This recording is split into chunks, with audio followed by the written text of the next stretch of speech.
Ladies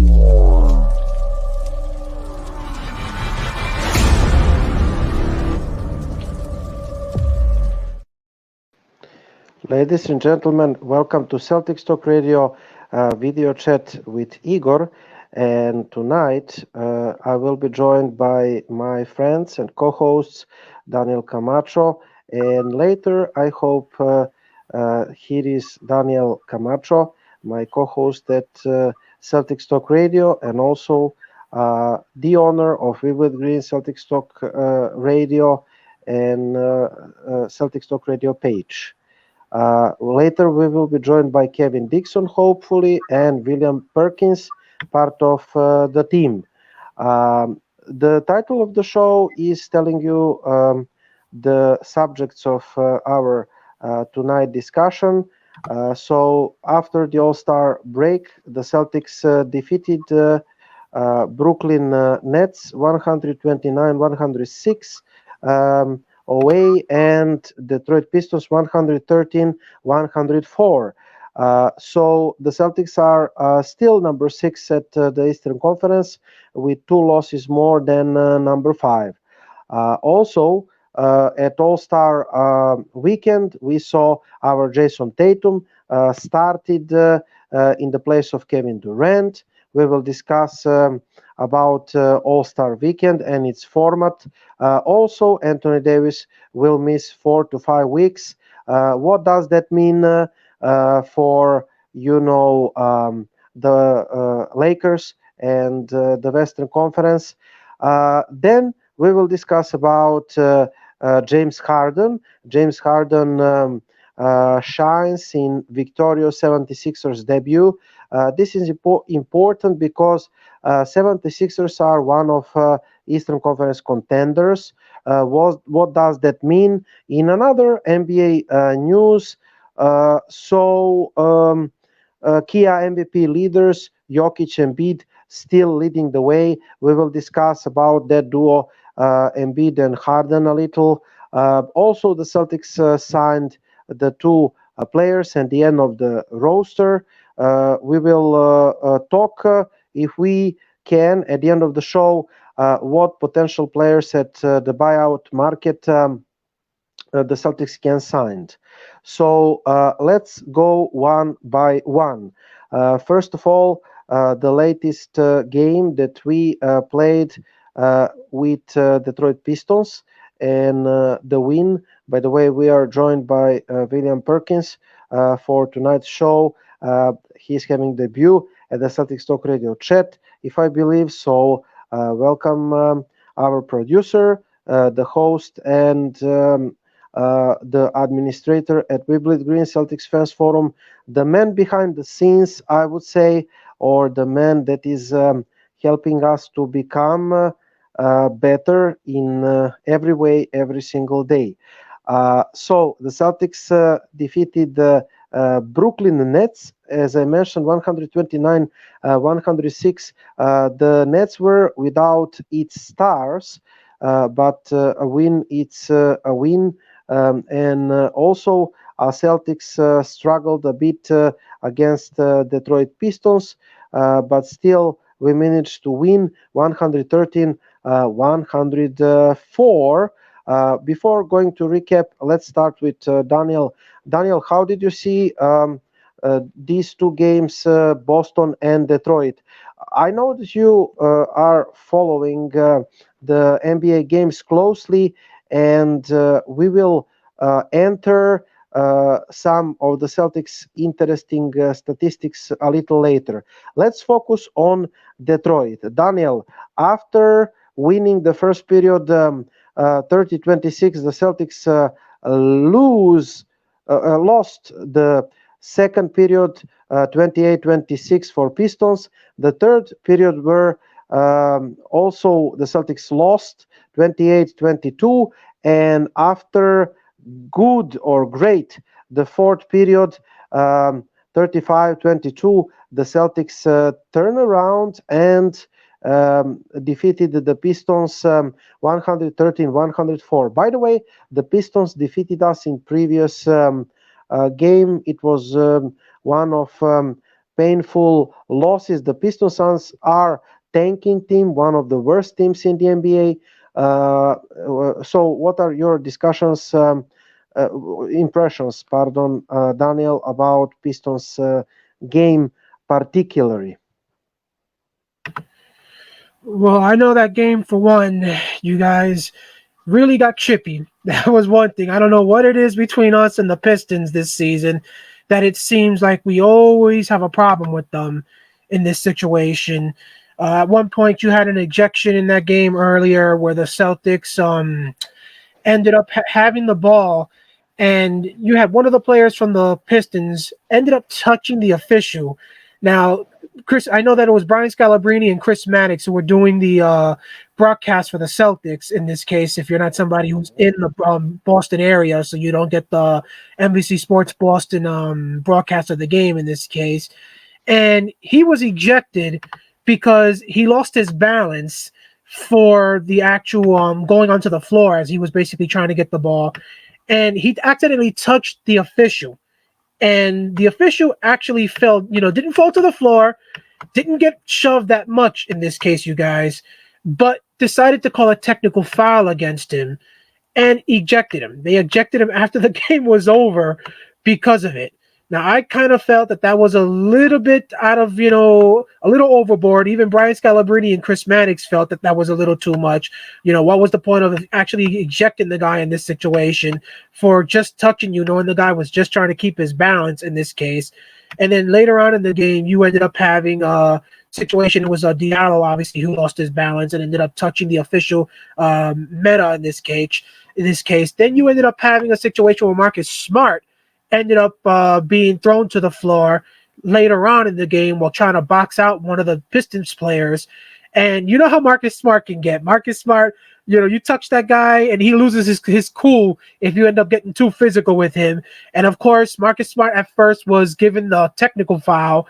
They had to review it and ultimately change the call and put it onto the player for the Detroit Pistons. Now, I don't know what it is, Igor. You just said it.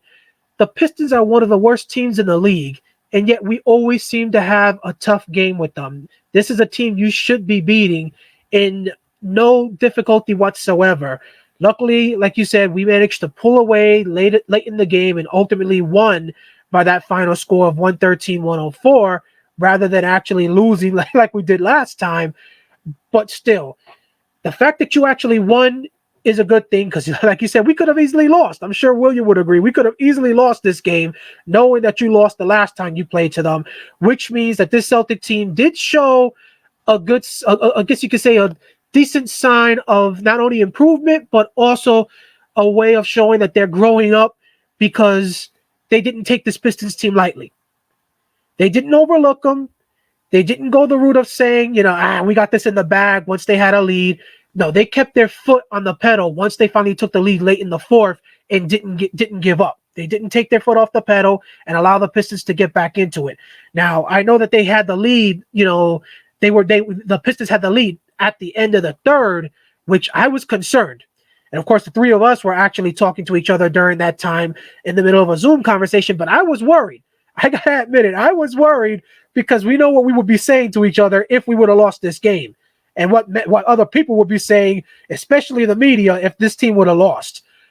But the fact that you was able to come back and get this victory, knowing what this means in the standings at this point, knowing you're so close to that top four as of right now. You're right behind the 76ers, the Milwaukee Bucks, and the Cavaliers to possibly move into the top four, which means first round, you got home court advantage.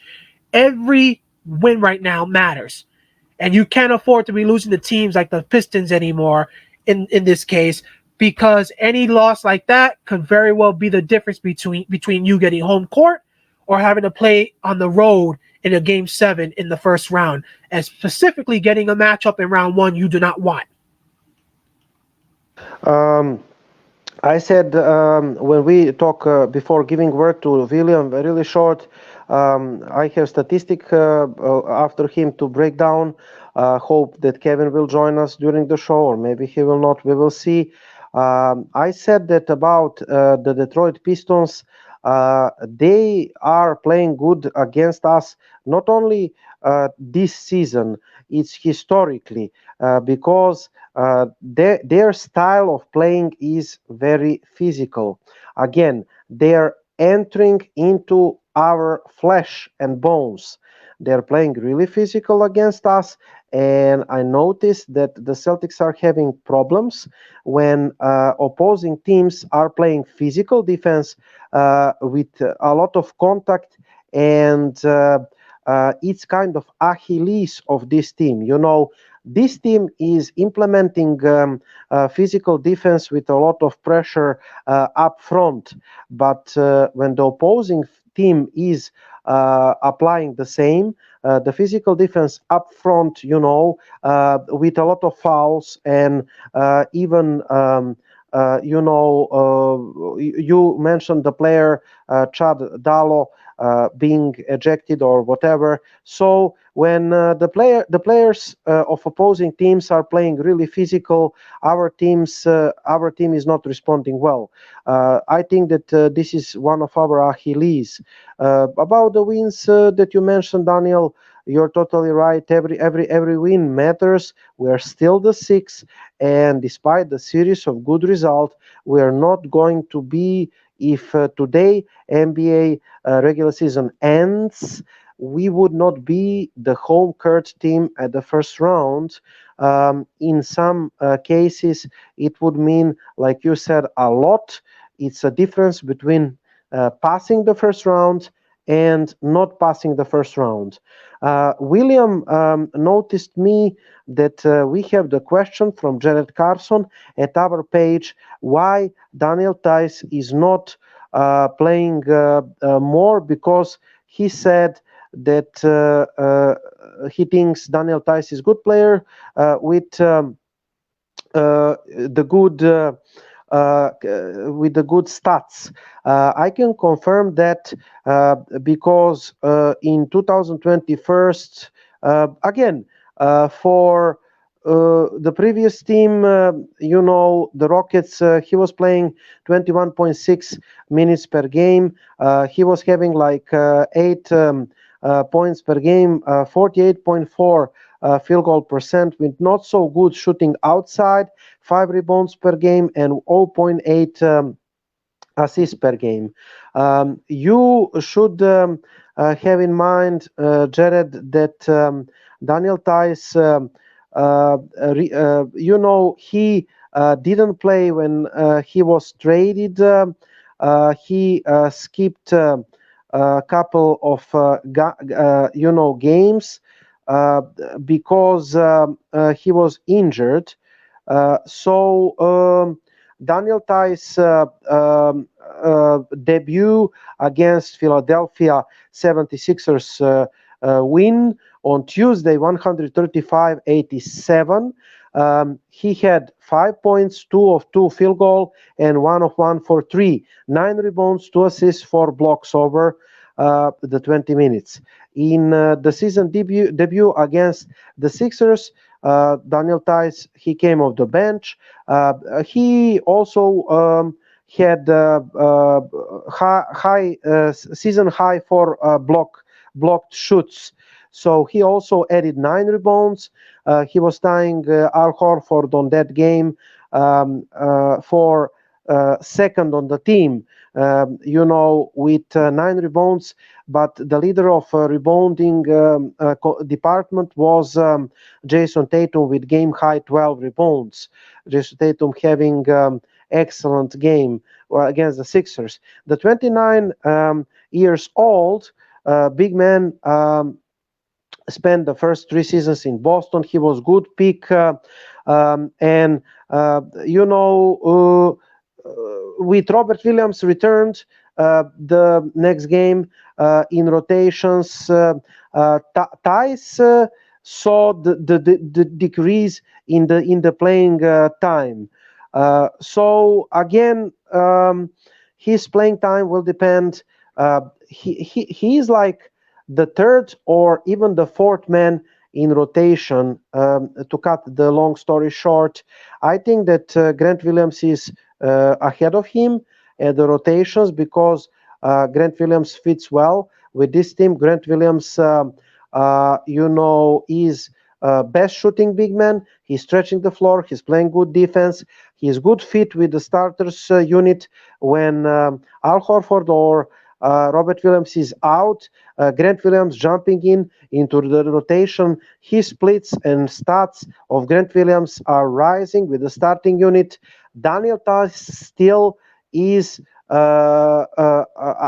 readjusting to the team. The team is not the same like he was here. Couple of players are Smart, Tice, Tatum, but that's it. So I think that he needs time. He was injured recently. I don't think that he's 100% fit, and I think that Ime Udoka is cautious with him. Daniel, why Daniel Tice is not playing? Your impressions. I hope that Jared Carson is content with my answer. Well, first we'll let you hear what he has to say. He basically said Carson Jard. Houston didn't play Tice because they were going in the youth movement. They are playing for the future in this case. That's his opinion in this situation, which is technically the truth in this case. So obviously, Tice didn't play today, and he only played in the game against the Brooklyn Nets, 6 minutes, which of course was like the last 6 minutes, if I'm correct, in that 129-106 win this past Thursday over the Nets. But of course, he played the last two games just before the All-Star break, 20 minutes against the Philadelphia 76ers in that 135-87 win on the 15th. And then, of course, 16 minutes in the 112-111 loss we had against the Pistons just before the All-Star break. So basically, he's played in two games since being with us and not played in the other two in this situation because, again, 6 minutes really isn't a major way of being able to say he played in this case. So 50% of the time he's been out there. And I think as of right now, it's all about how does our coach want to go about the matchups in this situation. With the Philadelphia 76ers, you have to kind of have him out there in this situation, knowing you're playing a team that has Joel Embiid out there. So a team that has more bigs, Tice is going to be crucial to have him out there, especially if you're shorthanded in this case. If Hal Horford is missing or Time Lord is missing, knowing that Tice, Time Lord, and Horford are the three biggest players you got on this team. And the only way you're going to be able to stop Joel Embiid is to wear that brother down by having those big guys who can try to basically bang with him in this case. After that, who else do you really have that can basically try to stop that man in this situation? Grant Williams would be the only other player who can really maybe do it in this case, but Grant Williams, you really want Grant Williams to really have the energy to really do some damage on the offensive end more than anything. So if anything, you want Time Lord, Horford, and Tice to be the ones to, waste their energy by being able to stop him. So I can understand why maybe Tice hasn't played the last two games, knowing that Brooklyn really didn't have anybody that was going to be a threat, knowing that they're missing practically all their main guys. So it was almost a guarantee you were going to beat them, especially after the whooping you put on them not too long ago in this case. Knowing that there was no Durant, no Simmons, no Kyrie in this case. And today's game, I can understand maybe you can question his decision not to let Tice play today against the Pistons. So I would basically say we should halt the idea that maybe, he's out of the rotation in this case, and maybe he's just going to wait until he sees something. And who knows, maybe it could also be that, it's a situation with Udoka that, and he made another comment, let's bring it up, that Udoka's style of playing a tight 8-man rotation kind of concerns me going forward. He has zero trust in lesser players, which goes back to Brad Stevens and his ability to shop for the groceries in this case. So, technically it's the truth, but I would think you guys, both you and William Igor, kind of agree with me. Doesn't every team kind of do that? Every team that goes to the playoffs kind of has an 8 to 10 man rotation. They don't really use all 15 players on the roster unless basically there's an injury situation that comes into play with it. And when you look at the guys that the Celtics are using, they're the ones that have been here all year long. meaning that Tice is going to have to do something. If it is going to be an 8-man rotation, he's going to have to do something to outplay Grant Williams because of the fact that basically Udoka has already given Grant Williams the right to be there, and he basically already has Grant Williams already has Udoka's his trust in this situation. You know, so at the same time, how many people, you guys, I think you can almost agree with me with this when I also say, how many fans have basically said they do not want to see Grant Williams get traded when we were basically looking at the trade deadline. If you're a fan that basically says you do not want to see Grant Williams get traded a couple weeks ago when we were talking about trades for the Boston Celtics, then you really shouldn't be one of those fans complaining if Grant Williams is ahead of Daniel Tice right now in the pecking order.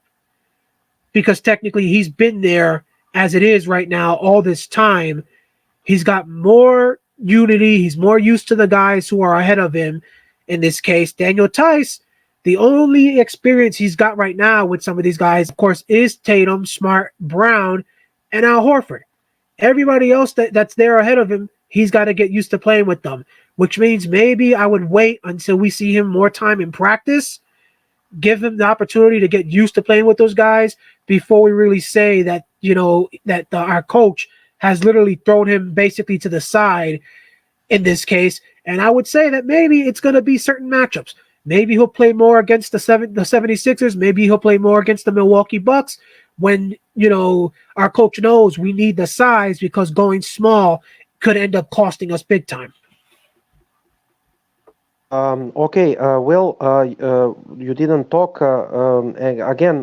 What do you think about Jared Carson's questions? Or, he said another thing that 8-man rotations are worrying him.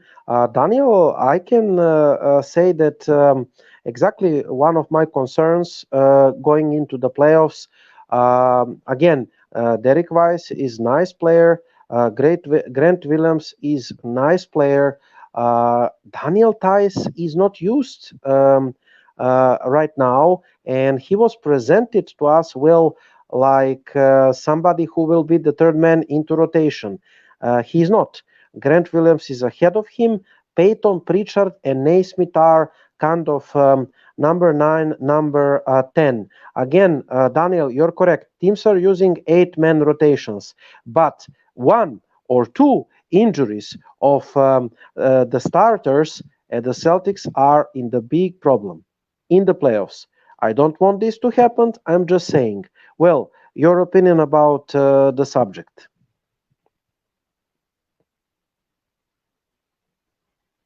Uh, okay. I'm sorry. I'm in the background here, and I was working on some things, so I really wasn't paying too much attention. I'm sorry. I sent you a message, um, but to kind of for what I was understanding. What was the question one more time? I'm sorry, Igor. I was trying to get stats ready. Jared Carson, why Daniel Tice is not playing more? Can he outplay Grant Williams in the rotations? And do you think that, are you concerned that Ime Udoka is using only 8 players in rotation? Today Udoka was playing the starting 5 plus 26 minutes wide, which is understandable. Then you have Grant Williams and Peyton Pritchard at the end of rotations, nobody else. Well, it's what I mean. I think what Udoka is trying to do here is he's just trying to get our starter lineup ready for battle. He knows the kind of bench that we have. So if he knows that the starters are going to go out there and they're going to give us a 15, 20-point lead, and they haven't built enough stamina up to play a full game, when it comes time to the important times to play full games, we're not going to have Jason, Brown, Smart.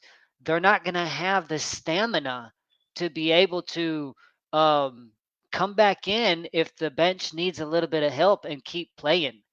So that's the reason why I think Udoka is keeping our star players out there, is so they can get used to playing full games and only be utilized, only sit them down when they need that 5 7 minute break to regain energy, to get more liquids into their system.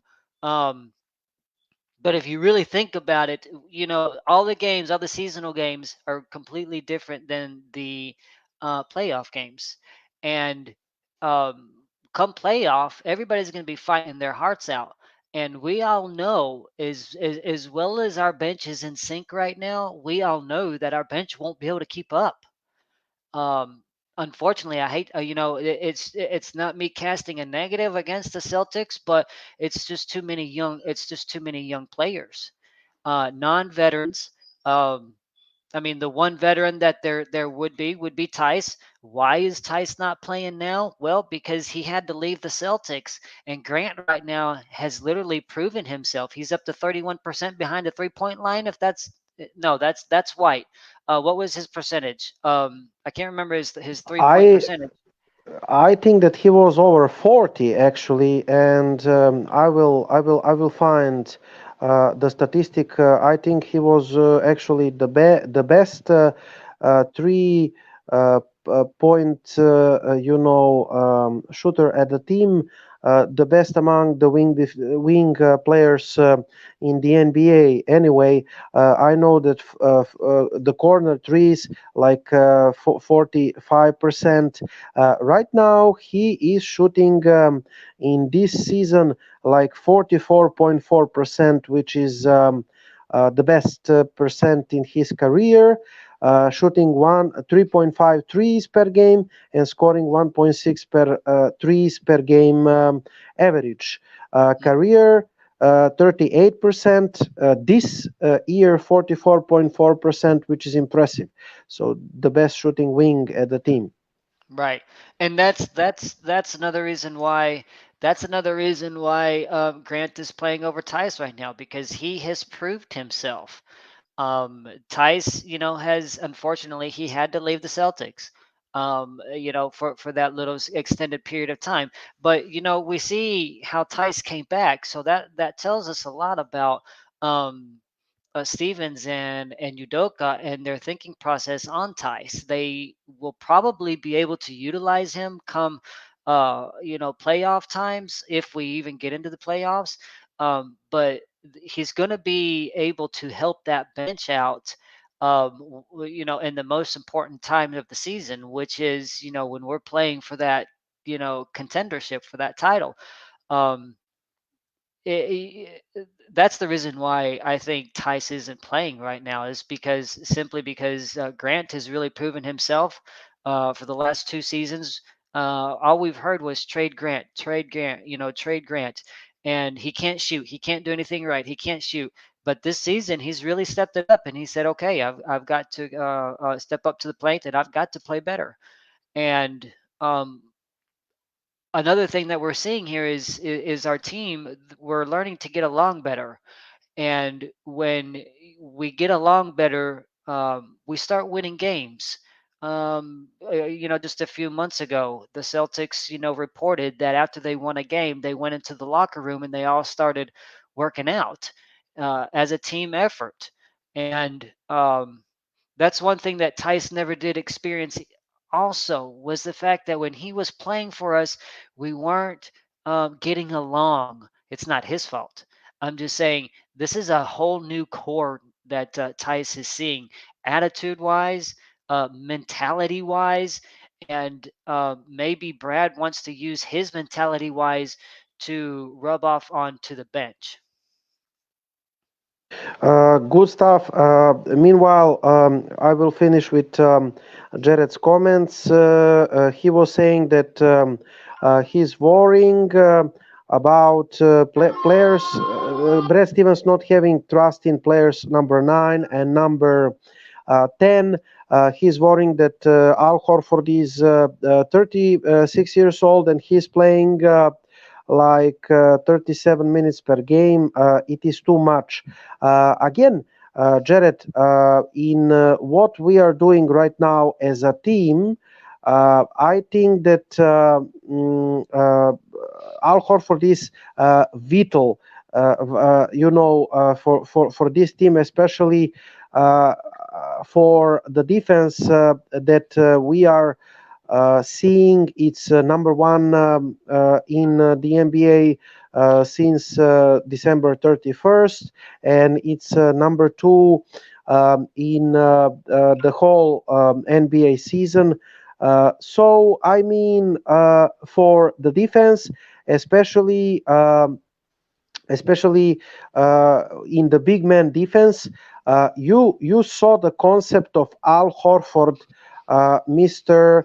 Jared, guarding number fives of opposing teams, and Rob Williams in new system is playing like ceiling man, standing in the corner, chasing the players and blocking them. So for our defense, especially perimeter defense, Al Horford is very very important, if not the most important, and I think that's for sure. Daniel, do you have something to add about latest comments about Al Horford? I mean, it's clear that Al Horford is second best big man because Rob Williams is playing out of his mind. Obviously, he's the first center. Yeah, obviously, like you said, Time Lord is number one. Horford is number two in this situation. But I do tend to agree with what he said in this case, that you need Al Horford more for the playoffs than you do the regular season, because you are not going to get past the Philadelphia 76ers. You're not going to get past the Milwaukee Bucks if you don't have Al Horford. Maybe, and I think maybe now that Brooklyn made that trade, with Philly and ended up getting Drummond to go over there in this situation, you're not going to get past Brooklyn if you don't have Horford in this situation. So it's going to be crucial that you do not lose Horford to any sort of injury in this situation down the stretch. So keeping Horford rested and fresh is going to be important. Now, could be that you guys, maybe the fact that you're so close to the top of the East now compared to where you were at the start of the season, where you were more towards, the 10th spot, the 9th spot, the 12th spot, the 13th spot. Maybe with Udoka, he's, kind of valuing trying to get home court in round one and trying to get a specific matchup over the issue of rest, because he feels ultimately if you get the right matchup in round one, you could easily maybe eliminate whatever team you end up getting in that first round quickly, and there will be plenty of time to rest certain guys between the ending of that matchup and the beginning of round two in this case. Because if you look at some of the teams that are going to basically be capable of facing you in round one, think about it. I think we could say Chicago's definitely going to be a playoff team. Miami's going to be a playoff team. Philadelphia is going to be there. Milwaukee's going to be there. Brooklyn is likely going to make it once all their guys get healthy. In this case, you're going to be in there as one of those 8 teams in this situation. So I would say 6 of the 8 spots are already locked up at this point. It's only a question mark of who's going to be the other 2 teams to join those 6. So out of those 6 teams, or should I say the other 5 that I mentioned, 3 of them, you definitely need Horford to be available, in my opinion. You lose Horford, you could say bye-bye to the playoffs if you end up meeting one of those teams without him. And this right here, Igor, goes back to what you and me mentioned to a lot of the people many years ago, back when we had this team split up and Danny Ainge had to make the decision of, do I decide to choose to value Jason Tatum, Terry Rozier, and Jaylen Brown? Or do I choose to value Kyrie Irving, Al Horford, Gordon Hayward, and Marcus Morris? That Al Horford may not be a superstar in this league, but the man's talent, the man's body, and what he brings to you on the court is crucial in this situation. So the only reason you guys that we made it, in my opinion, outside of Tatum and Brown and Rozier, the next player who was crucial to you getting to that game 7 against the Cavaliers in that playoff run where you lost Kyrie and Gordon Hayward earlier or in the season. or actually he was the main reason why we made to the game 7. Because he was the oldest and the leader of the team. Without Kyrie and Gordon, right? Jason Tatum and Jalen Brown were rookie and sophomore then, right? Yeah, they were just starting their careers in this case. So yeah, they brought the offensive punch all the way back then. But when it came to taking the leadership roles and talking into the discussions at the bench and all of that, it came down to two guys who are here today, Horford and Marcus Smart in this case. And once again, it's the same two guys, even though Tatum and Brown are taking again more steps to show that they've grown. For any of you who basically don't see it, you can go into the group, our Weebly Green group, and look at one of the articles we put up where Tatum basically admits that he basically, feels, I guess you could say that he was wrong for what he did back then because he feels that the team really blew an opportunity if they would have basically been able to get along back then, specifically if he and the younger guys would have been able to basically get along with the older guys who were the leaders. They probably would have had an opportunity to bring a championship to Boston, but instead the two sides couldn't get together and they ruined a golden opportunity in this case. But yeah, admitting something like that shows the level of maturity Tatum has taken since that time in And this and situation. and by the way, Daniel, without any sources, you and I, also with Kevin as a guest then, attendee, we're talking 2018-19. In our opinion, what was happening, the war between the young guys and the older guys, the bad locker room, without any sources, just from watching the players on the court analysis, and we were literally buried by the fans for those kind of analyses. They were saying, "Oh, but medias are saying that atmosphere was fantastic in 2019," and that kind of crap. And everything that we have been saying, you can listen to the Celtics Talk Radio shows from 2018-19 season, especially in October, November. Everything that we said right now has been confirmed by Jason Tatum. And by the way, kudos to Jason Tatum for admitting that, because it is showing a level of his maturity in the last 4 years. Right, Danny? Exactly. So Horford, you got to give him credit, ladies and gentlemen. So again, I feel I know we can't lose him, which is why Udoka's taking a major, I guess you could say, a major risk, like Carson, Jard said in this situation, a major risk if he keeps playing him all those minutes in this case. But if you end up being the number 2, number 3, or number 4 seed in this situation, heck, it's not even out of the question you could be number 1 at this point, knowing how close you are in this situation and knowing that some of these teams ahead of you have a tougher schedule than you the rest of the way. If you end up being one of those top seeds and somehow Horford doesn't suffer an injury, then it was all worth it, in my opinion. Yeah, we are not going to talk about the playoff matchups. Guys, I would read the comment, and I would expand the subject from the Weebly Green page, if you agree, before continuing talking about the games against Detroit and Brooklyn. We had a great game by Peyton Pritchard that we must underline at Detroit game. Mr. Michael Peter at Wimbledon Green's member of Wimbledon Green Celtics Fans Forum said, "Why can't people buy into this Celtics team? The best defense since December 1st by wide margin. Best point differential in 2022. Best record in the last 10 games.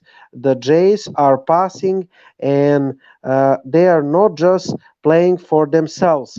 Marcus Smart playing with the high IQ, Al Horford turning the clock back, Rob double machine, offense rounding into form.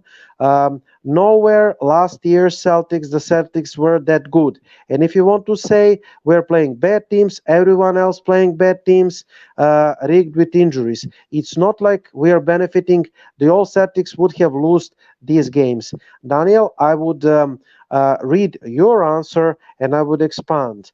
Daniel, you said, I think it's because, Michael, for many people, they have seen this team led by Jason Tatum and Jalen Brown already have the big seasons in the regular season and fail to get job done coming to the playoff time. So for many of us who care solely about championship, not only about having a good record, it's all about proving us wrong and proving us you can win when the matter the most. Winning big games in regular season shows the signs of life and maturity, but they have done that before in previous seasons, and yet coming to the lose in the big stage when it matters the most, whether it was the game 7 against the Cleveland and LeBron James or the last year's round 1 in the playoffs.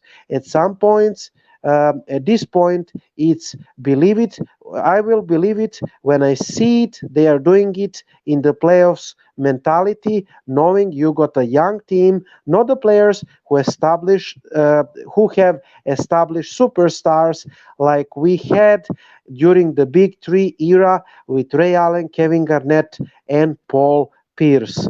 I will underline every single word of yours, Daniel, about our best defense, best point differential, best everything. I mean, um, yes, that's legit without the problems. Uh, uh, we had one of the toughest schedule until the January 1st in the NBA. Top 3 or top 5 hardest schedules in the NBA until in the first part of the season. Since January 1st, we have the top 3 easiest schedules in the NBA. That's just reality. That's the way it is because you don't have the 30 good teams in the NBA. You have 10 contenders, for example, 10 mediocre teams, and 10 or 12 teams that are tanking teams and they suck. Uh, we were majority of the season in mediocrity land. Now we started to play bad. We used the good schedule and we clicked. We started to playing like contenders and we started to beating the crap out of the bad teams like we should do it, based on our talent level. We were beating teams 30, 40, 50, and that's why, because we're having the best point differential, because point differential is average differential win differential of points on every single game. So we were beating the crap out of all the bad teams, and we built the point differential. And Daniel, by the way, we had the best winning record in the league with 500 teams in the Eastern Conference, I believe, something like that.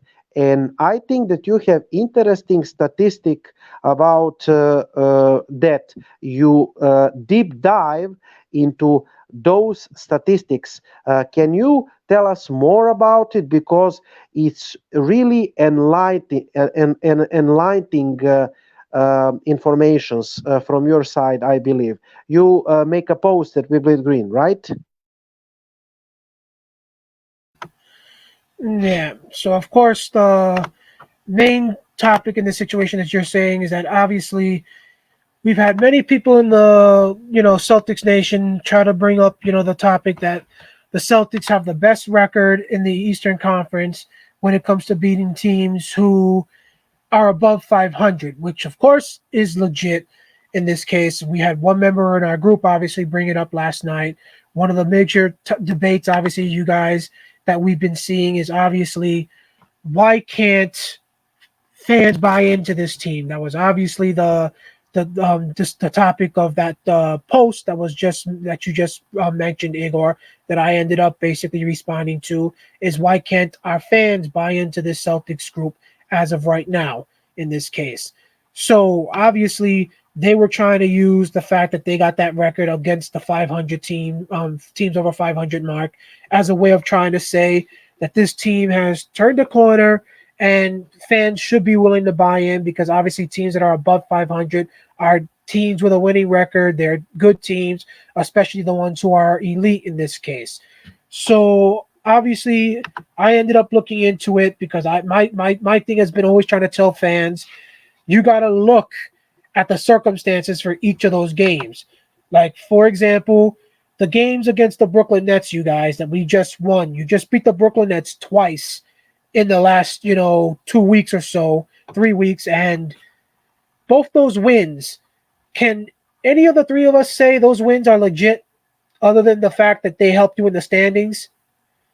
The Celtics have been healthy for both those games, but there was no Kevin Durant, no Ben Simmons, no Kyrie Irving. So, would any of the Celtic fans? All right, go ahead, William. I think he wants to say something. Oh no, I was just letting you know after you. I'd like to comment on that, but you're absolutely right, Daniel.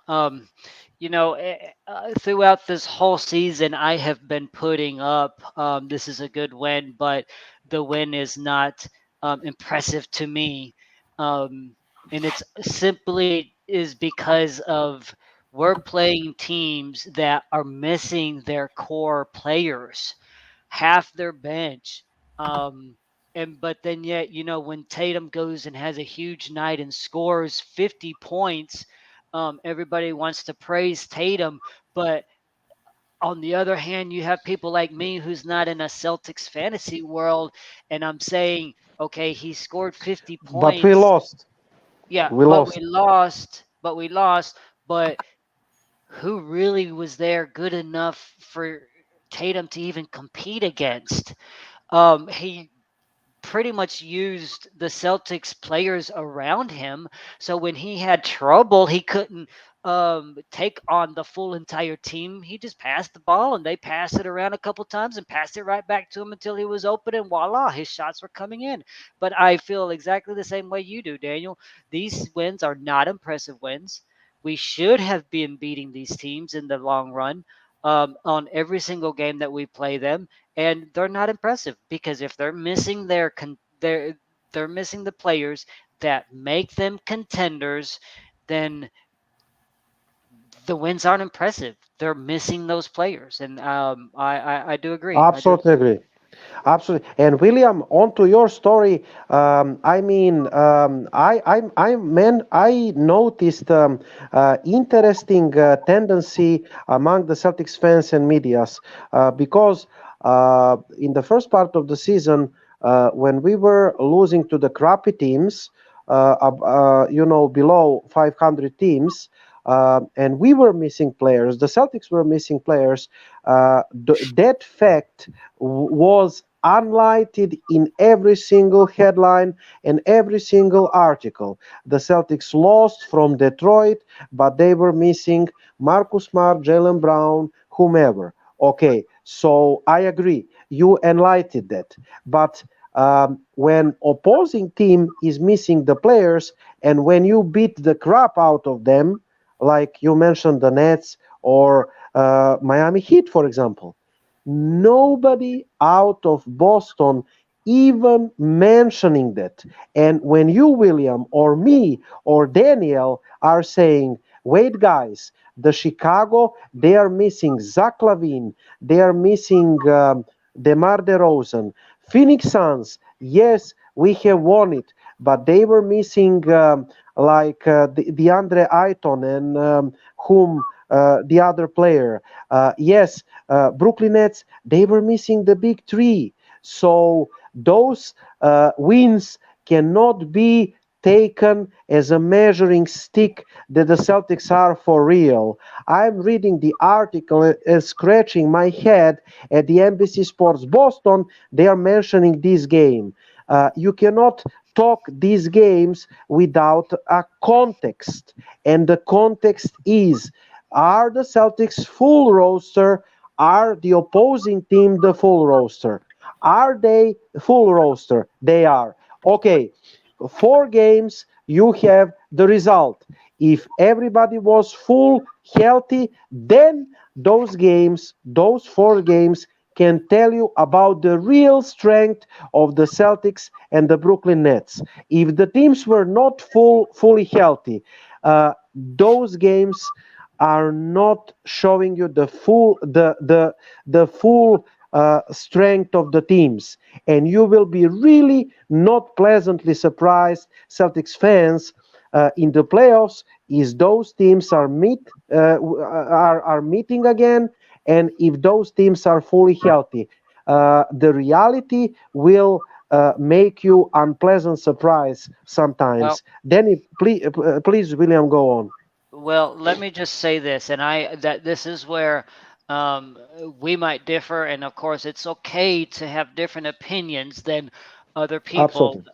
Um, we try to instill that in our group also, but here's where I think we might have a little bit of a difference thinking process, because if we can pass this ball, if we have everybody healthy, if we can keep the ball moving, if we can break the screens, if Robert Williams still can do what he's doing, Marcus Smart, the whole 9 yards, I honestly believe we might not win the championship, but I think, or the playoffs, but I think we can get there with who we have now. But the key factor here is we have to move the ball. Jason Brown, um, and Robert Williams will have to have A games.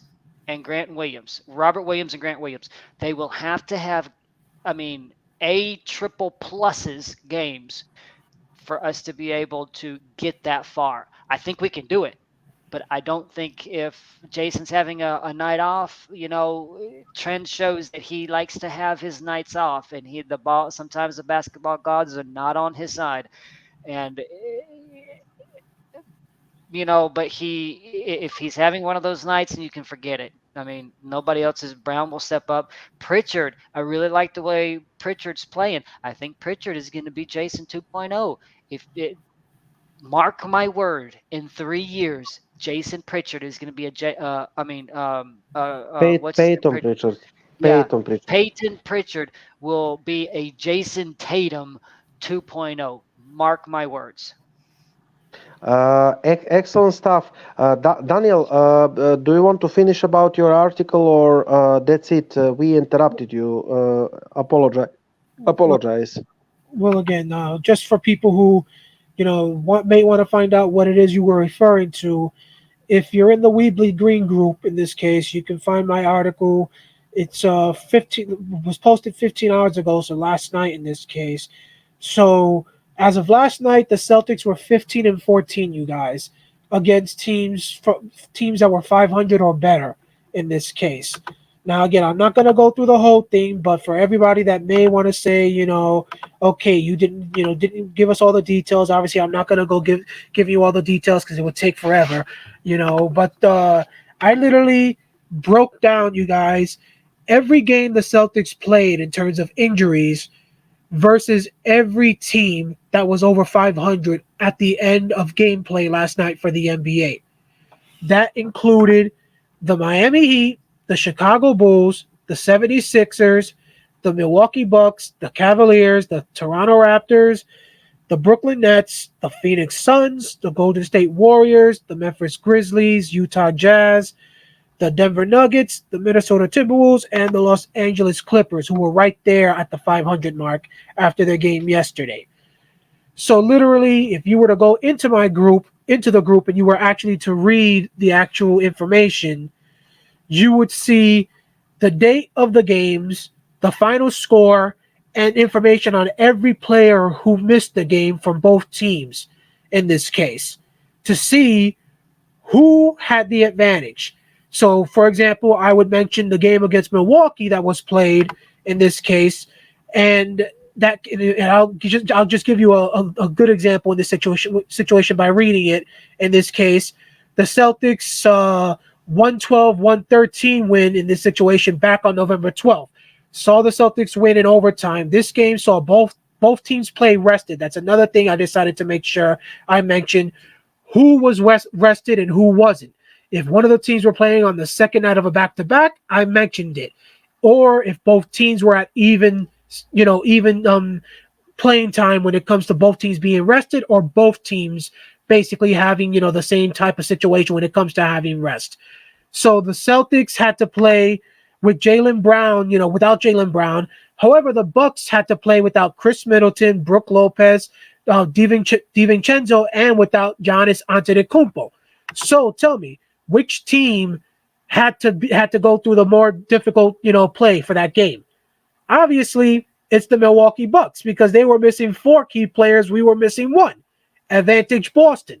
So I ended up taking information like that, you guys, for the entire post, and ended up basically breaking down the games based on who had the advantage, who didn't in this case. So here's how it broke down eventually in this case.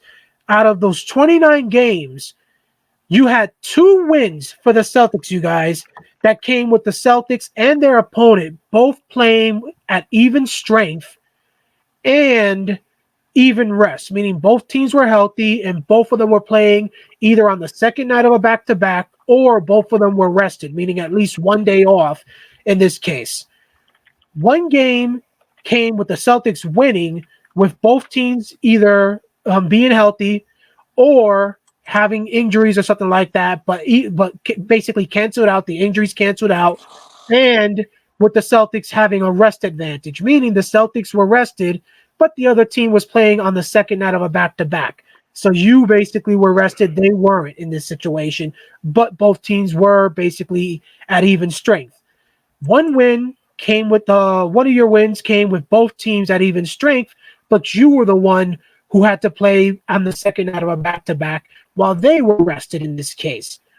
You had 5 of our losses, 5 out of the 14, that came with us and our opponent being at even strength and either both being rested or playing the second night of a back-to-back. So basically, both teams were even and we lost. So pretty much you could say 5 times it was even Stevens and we got beat by our opponent. One loss came with both teams at even strength, but the Celtics were playing on the second night of a back-to-back. Here's the big one, though. 10 wins. So you had 15, you guys. 10 of your wins came with a strength advantage and even rest. So both teams were either rested up or on the second night of a back-to-back, but the Celtics either had all of their players and the other team was all banged up or had players out due to being COVID related, or the Celtics had players themselves who were sick, but the other team, like the one I just gave you, the Jaylen Brown being out, but the other team having Giannis and all of them out, it was a situation similar to that. So how can fans really look at this and say, okay, it's a legit win in this situation for the Celtics over the Bucks, when yet you had only one key player out and they had 4? So I broke it down like that in this situation, so fans can go and look for that post in our group in this case. But so far, it turned out to be, guys, 4. Only 4 of the 15 wins we have had in this case against teams over 500 can be viewed under circumstances where you can say it was legit, meaning that it was even Stevens or we were the ones with the disadvantage in this case, and you still overcame it and knocked the other team off. Everything else was with the Celtics having a massive advantage of some sort and the other team basically got beat, succumbing to either injuries, COVID situations, or basically having to play on the second night of a back-to-back versus a rested Celtics team. So, I know I kind of threw, I guess you could say, fire and kind of busted the bubble for our fans, unfortunately. But this is where I kind of say to members like the one that says, why can't we, why can't anybody? Enjoy the wins. Why just can we enjoy when we beat the crap out of the bad teams?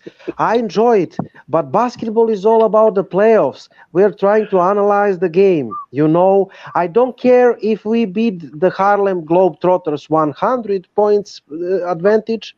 If we have 100 points differential against tanking teams, we're trying to give the great analysis. And Daniel, I must tell you, impressive work, my friend.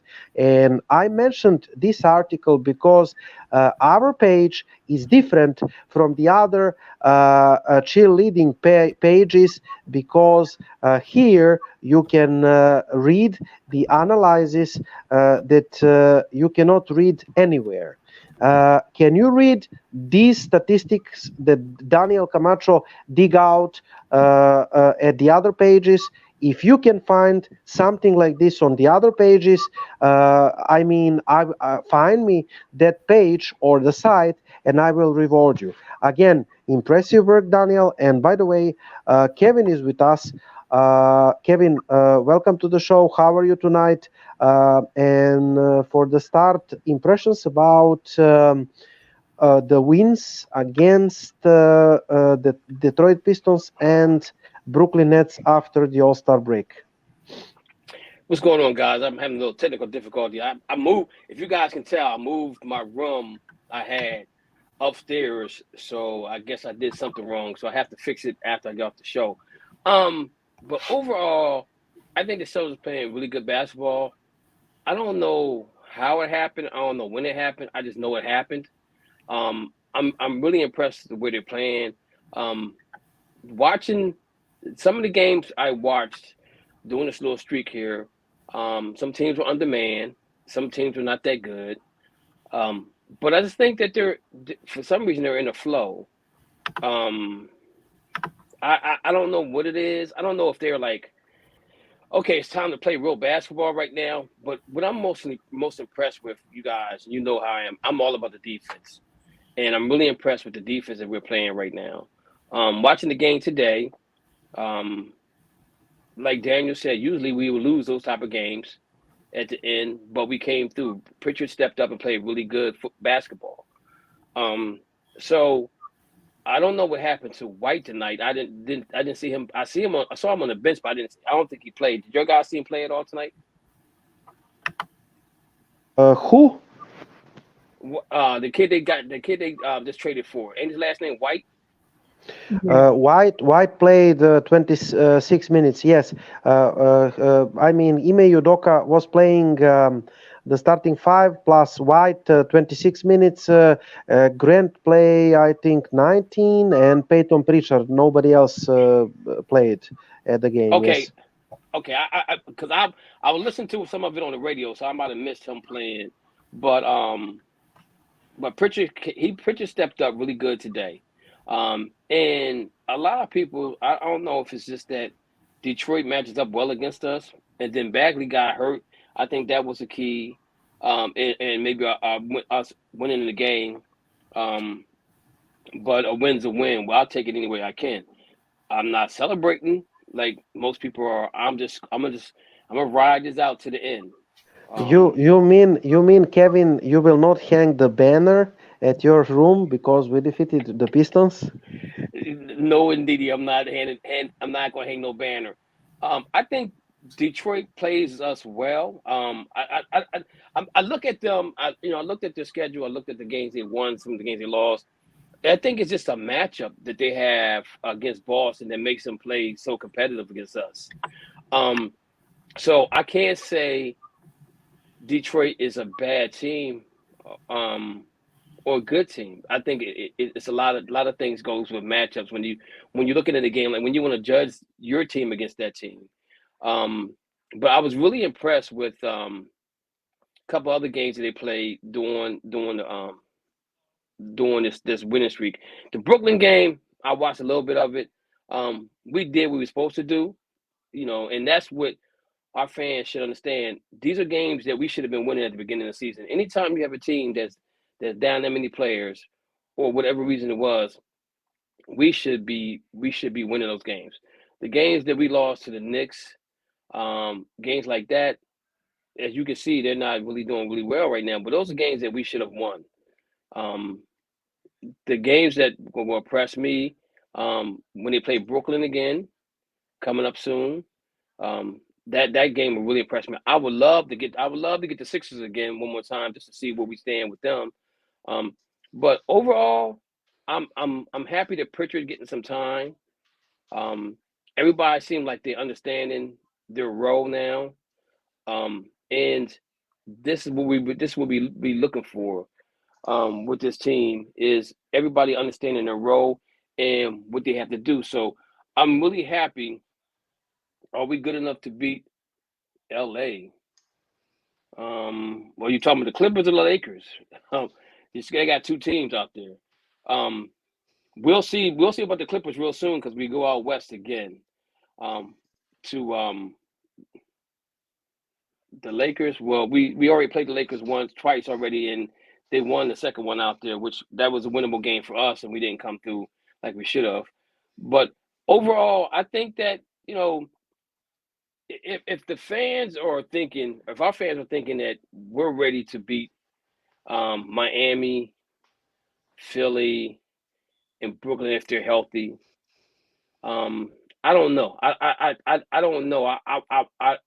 I want to say that I want them to be competitive against those guys, and we'll see where it Yeah, goes. Kevin, Yes. actually, after this stretch, the fans are thinking that we're going to hang the banner 18 at the end of the season, and they are horribly offended if you really doubt any second that we will win the finals, because some stupid site out there posted some ratings. I don't know how, of 10, that we have the highest chances out of the teams at the Eastern Conference to win the NBA Finals. So our fans think that we are going to hang the banner 18 at the end of the year. I mean, yeah, I don't. We still don't have that third scorer that we need. I think, that's what we're hoping to get, in free agency or through free agency or through trade, to get that third score. That's what we need. Even though we're the second highest scoring team next to, I think they said it was, I want to say, who was it? Doggone it, I can't remember. But Suns or the Warriors. Yeah, yeah, we're like second with Tatum and Brown in that sense. But again, I don't really care about the scoring. My whole concern is if we can play defense, um, we'll be fine. The offense is gonna if they can continually play like they're playing now, um, I can see us coming out. I can see us coming out the first round of the playoffs. Um, I'm scared of Miami because I mean they've had so many injuries and these guys are in first place still. Um, and you got to think to yourself, um, if there's any buyouts for anybody, that might be a place for them to go. It's just it's hard for Boston to make it to the finals, and I understand our fans um, really want that. I want it too. I would love to see them win the title, but this team's not there yet. They're still missing some pieces that we need to get. Um, I think Marcus Smart's doing a great job at the point guard position right now. He's distributing the ball pretty well. I think everybody's playing their role right now. Everybody knows what they have to do, and maybe because this is the second half of the season that we're playing this way. But what happens when we have some adversity again? Um, and how do we react to the adversity? Like Tatum said, he said this is the first time they've had a full team all year long. Um, but again, I'm not taking none away from the wins we have. Celebrate the wins. You celebrate the Detroit Pistons win today, and worry about the Pacers tomorrow. Or you worry about the Pacers later on tonight. That's the mindset these players have, and that's the mindset the fans have to have. If the Celtics do make it to the NBA Finals, I wish them all the best of luck. I'll be right there cheering them on. But if there's fans out there that really believe that they can make the NBA Finals, just give me their paycheck and let me bet it. Let me go bet your paycheck at Vegas, and let's see see if that happens. You know what I'm saying? Because I don't really see this team being that team. Um, okay, I really don't see this team um, being that competitive in the long run. Getting Tice, it's a help because now they're I think what Brad Stevens is doing, he's looking at the playoff run. He's looking at the teams he got playing the playoffs. So you have Robert Williams, you have Al Horford, and you have Tice.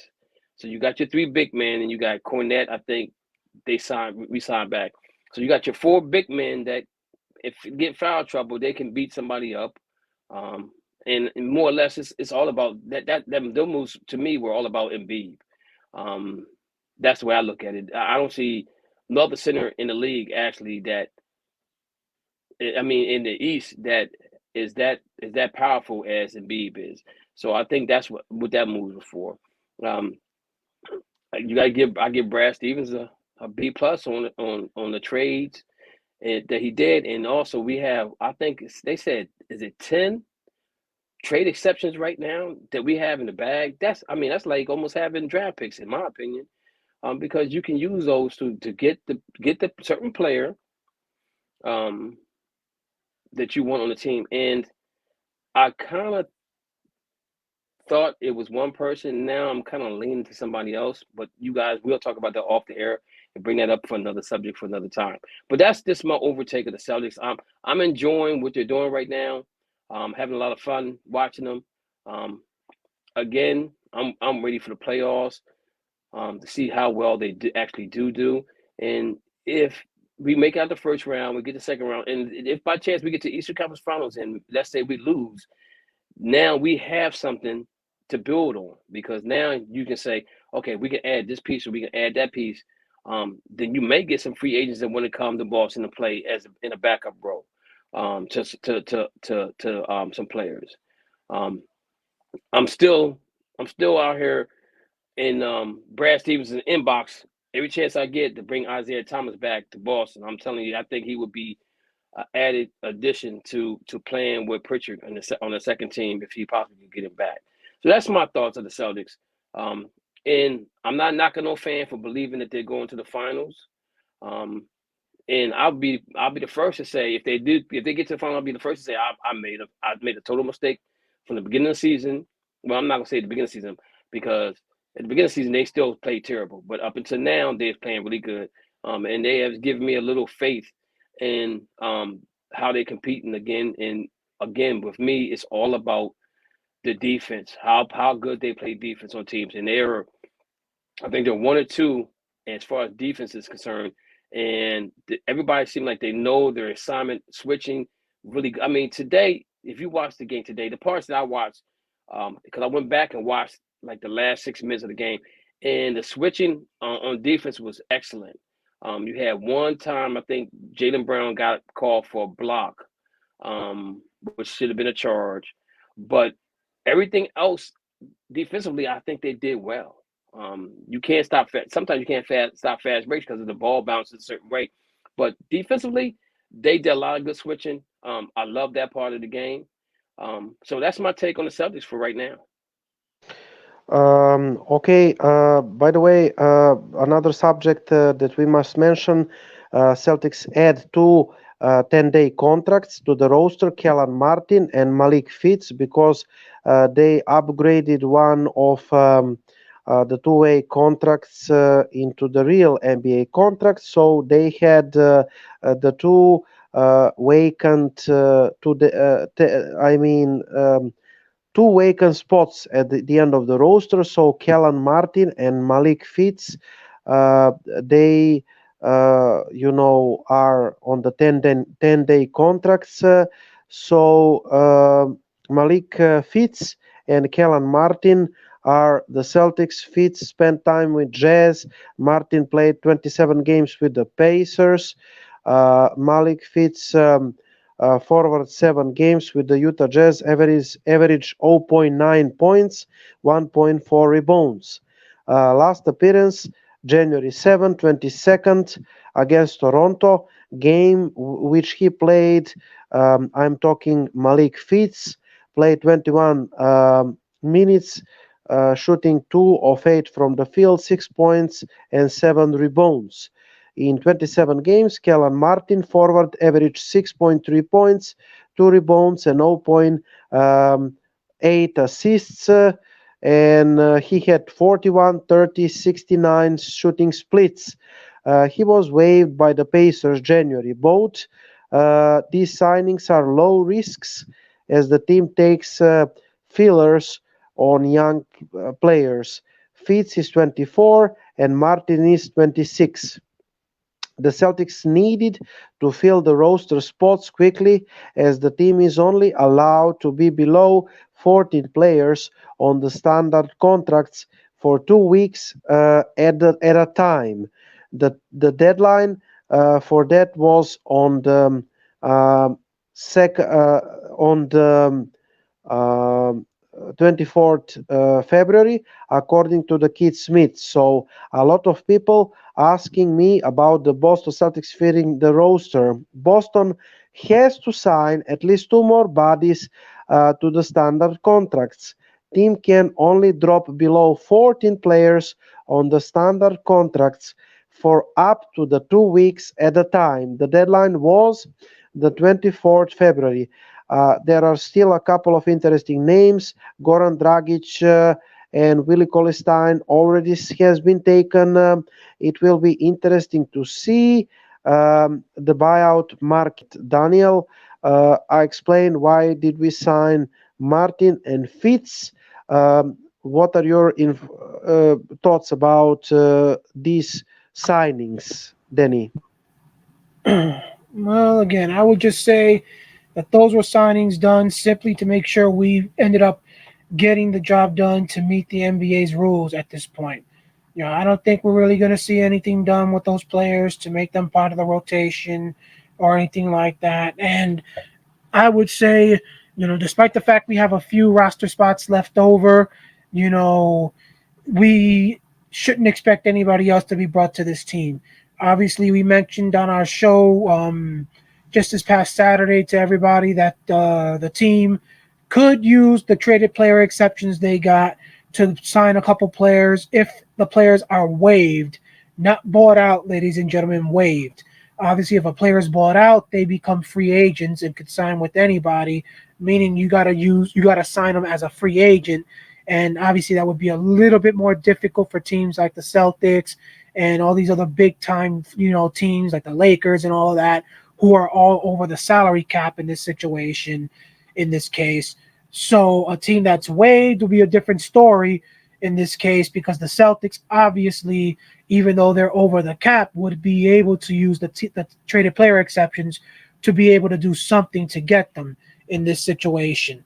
So I don't think the Celtics will bring in anybody unless it's a player they know that's going to make some sort of a major difference. Because obviously, if you do that, that's a player you're saying I'm going to basically put into my rotation. But just as we were discussing earlier when we were talking about the 8-man rotation, 9-man rotation, if Daniel Tice right now can't even get into the rotation for the most part, what type of player are you going to get that's basically going to be able to get in here? It's not likely going to be a big man because obviously you're not going to replace Horford or Time Lord at this point in the starting rotation in this case. And you obviously are set with the starting three with Tatum, Smart, and Brown. As they've said, that starting lineup of Tatum, Brown, Smart, Horford, and Time Lord. Right now, they're ranked number 1 in the NBA in this situation when it comes to being arguably the best starting lineup in almost everything. So it would really be somebody for the bench.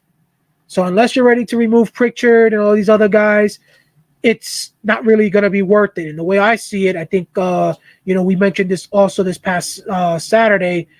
You might as well keep those guys going the way you're going now and build up, their value, knowing that if you are going to be able to make a move this coming, off season to get a third star in this situation, to join forces with Tatum and Brown, having those guys' value built up this season is going to be critical.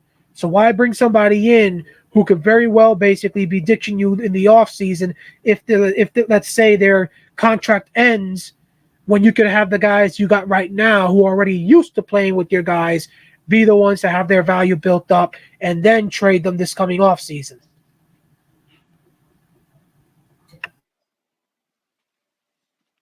Okay, Will, do you have some thoughts about the two players that we signed, Malik Fitz and uh, Martin, Kellen Martin?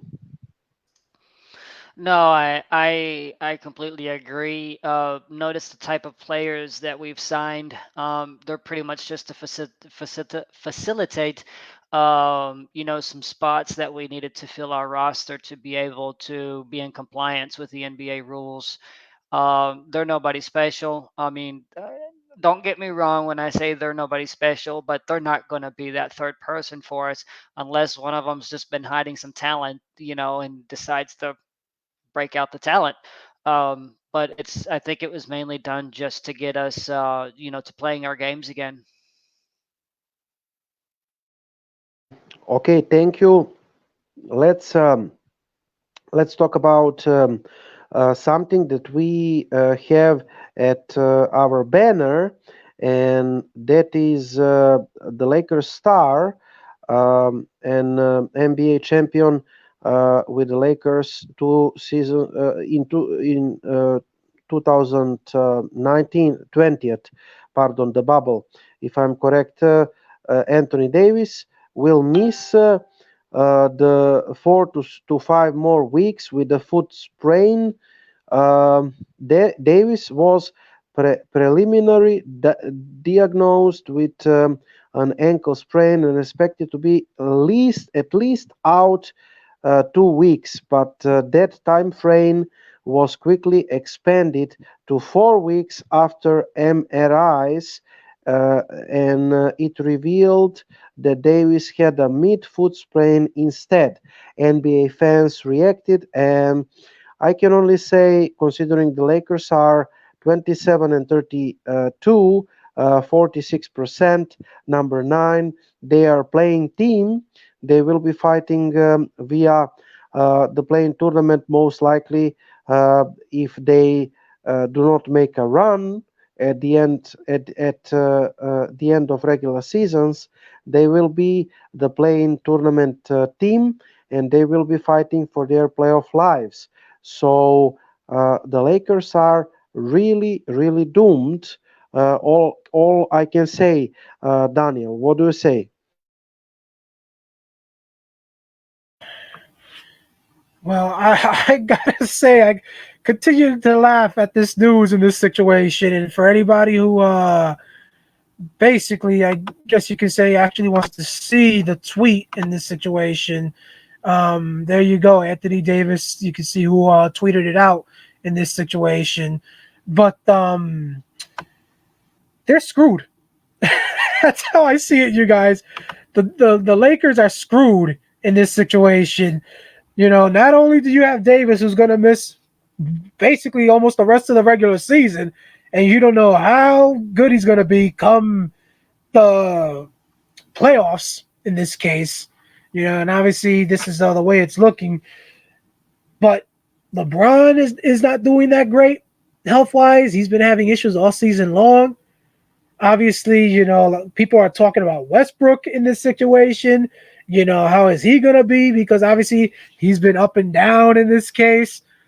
So they didn't make any moves at the trade deadline, which has kind of infuriated the guys in that locker room.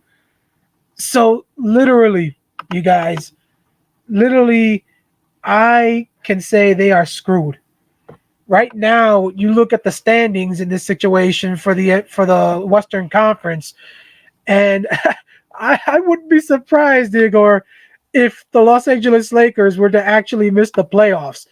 Right now, they're ninth, 27 and 32, 21 and a half games behind the Phoenix Suns, but they're only 3.5 games ahead of the San Antonio Spurs and the New Orleans Pelicans in this case, who are obviously the 11th and 12th seeds in this situation.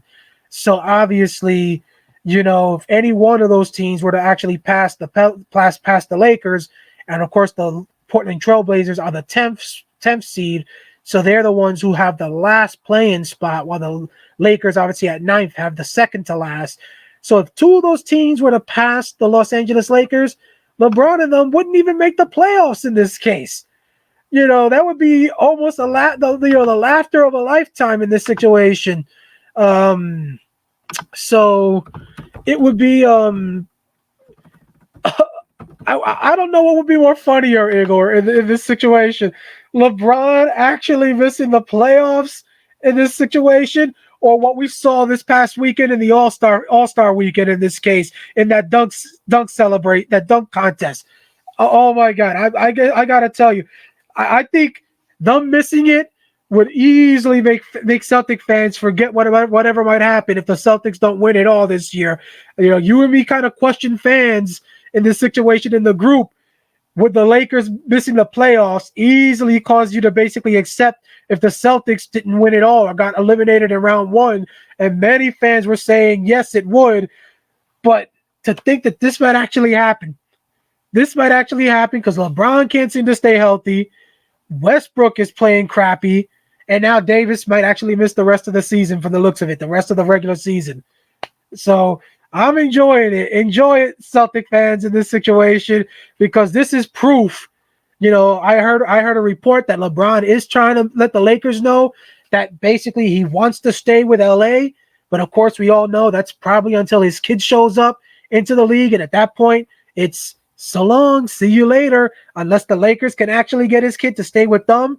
But this just proves the Celtics are on a more, I guess you could say, Igor, they're on the golden road compared to the Lakers in this situation at this point. The Lakers are going to have to hope that basically that little fairy shows up with the wand and basically gives them a nice magical, magic wish before the Celtics get to the Wizard of Oz at the end of the golden road at this point, because the Celtics are on a much more better path than what the Lakers are. And the Lakers at this point are the ones with 3 superstars, while we have only 2 stars.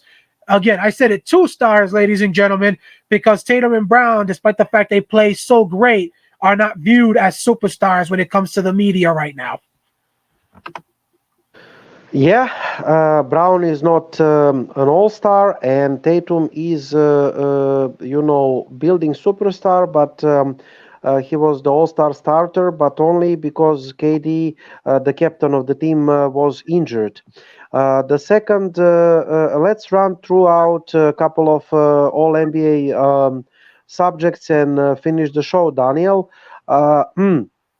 One subject that is interesting is James Harden debut with the 76ers because James Harden against Minnesota in the blowout win 133-102.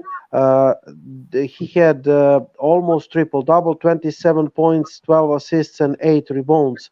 I emphasize 12 assists. This is the James Harden that many people accuse him in Houston. He was selfish player, and he was going after his stats, similar like Carmelo Anthony was doing in Denver and New York. So, I mean, James Harden is with the Sixers. They have the starting 5 of Joel Embiid, Tobias Harris, Matisse Thybulle, James Harden, Tyrese Maxey. The bench of Danny Green, who didn't play against us, Korkmaz, Paul Millsap, George Niang, Shake Milton.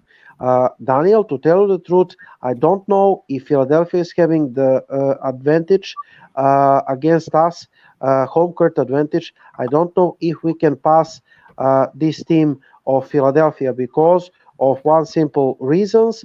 You mentioned James Harden and Joel Embiid, they have been viewed by the NBA as a superstars. That's one reason. The second reason, I think they are deeper than us, despite we defeated them by 30 or something recently, but without James Harden.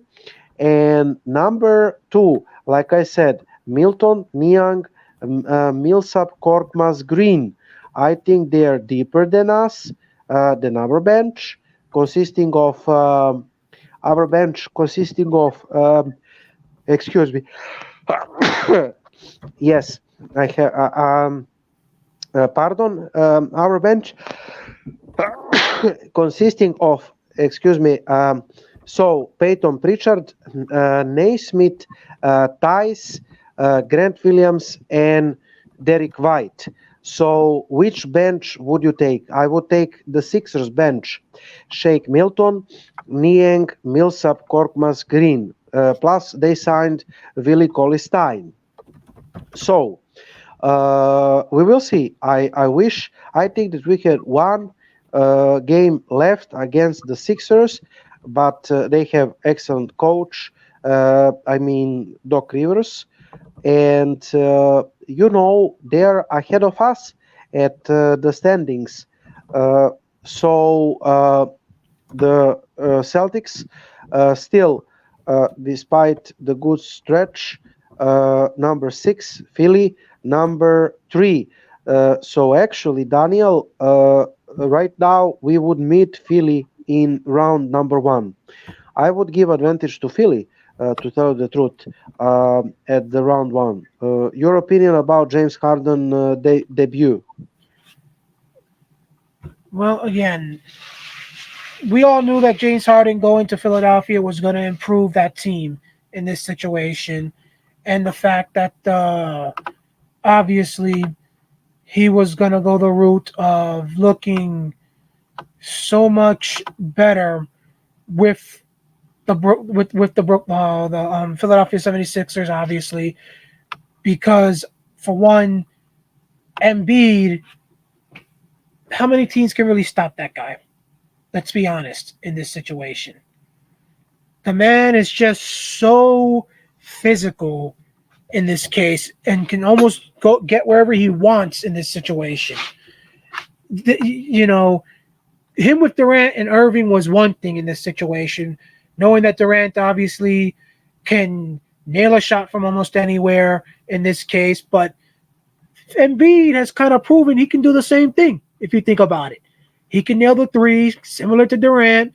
The only difference is that Durant obviously is a lot more athletic. He can attack the rim a little bit more better than Joel Embiid and all of that, and he's got speed in this case. I would say in this situation that things for Harden are going to be much more better with Philly, and it might make him a little bit more of a deadly player because all the distractions and all that are now out the window in this case. And he knows now what his role is going to be. Out there in Brooklyn, he had to worry about, is Kyrie going to be there? Are you going to have to worry about Durant being healthy? Am I number 1, number 2, or number 3 in this situation? Here he knows he's the legitimate number 2 in this case. And obviously there's really not much to worry about. Focus on what you got to do to aid Joel Embiid in this case while you're going toe-to-toe with Tatum and Brown, going toe-to-toe with Durant and Kyrie in this situation. And if he plays anywhere near what he was doing while he was with OKC, with Houston, it's going to be difficult in this case, ladies and gentlemen. You beat, like I said, you managed to blow them out not too long ago, Philadelphia in this situation. But how many times have we seen James Harden put up 50-point games? And why is it? One of the key things, you guys, why is it? Superstar treatment. That's one of the things that, heck, one of our group members has been going at it with me while we've been on the show here. Superstar treatment. He basically gets touched in any sort of way. the whistle blows. He goes to the free throw line for 2 or 3 free throws, and it makes his numbers go up. Tatum and Brown in this situation slowly are starting to develop, especially Tatum, that treatment from the refs, but they're still years away, ladies and gentlemen, from getting the same type of superstar treatment you see being given to the Kevin Durant's, the LeBron James, the Steph Currys, the James Harden, the Joel Embiid's and the Giannis Antetokounmpos of the world in this case. you know.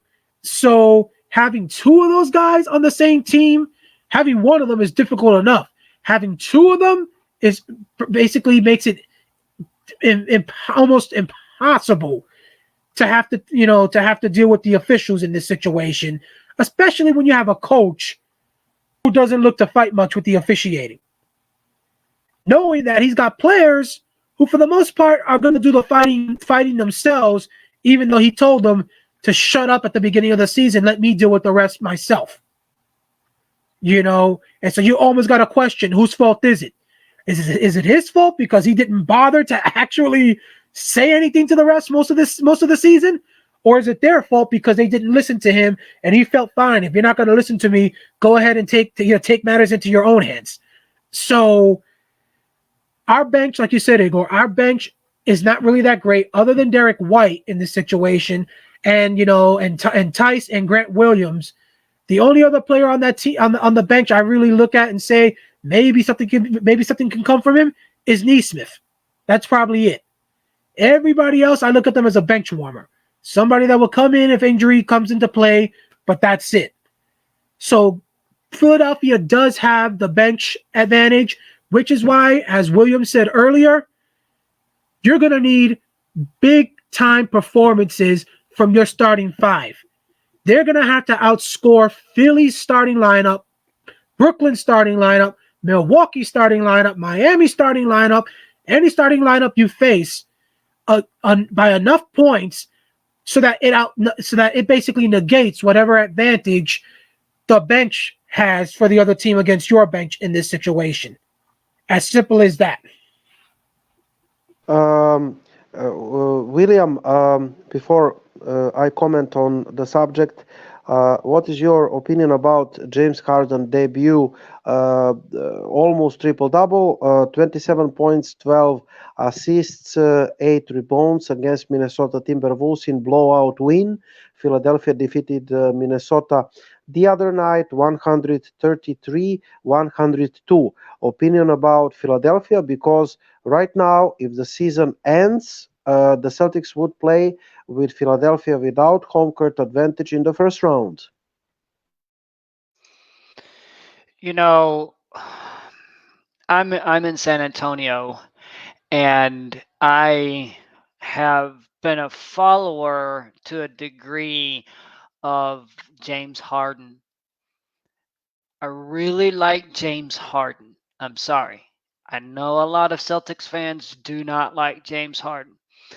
And I knew that there were going to be problems with James Harden in the Nets organization um, because of one thing. James Harden wants to win. That's why he ball hogged the ball in Houston, because nobody could do what he could do, which was score. So they labeled James Harden while he was in Houston as a ball hog. Then he goes to New York, or then he goes to Knicks or Nets. Okay, so James Harden does not want to lose a ball game. Period. He doesn't care for any reason. He does not want to lose. Okay. Now, he also has a very high temper. He does not put up with trash. He does not put up with drama. Anything that impedes him, anything that stops him from winning, anything that stops him from putting stats up, he is not going to support. That's why he wanted out of Houston, because he couldn't get where he needed to be. He wants to win a playoff, he wants a ring.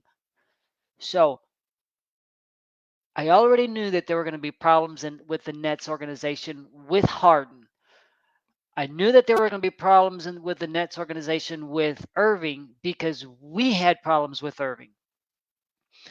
Irving doesn't have the patience for anything except when it comes to benefiting him. He won't do anything unless it benefits him only. Okay? Yes, he might have helped LeBron win that ring with that last shot. But in the very end, did it benefit Irving? Of course, it got him a ring. Think about it.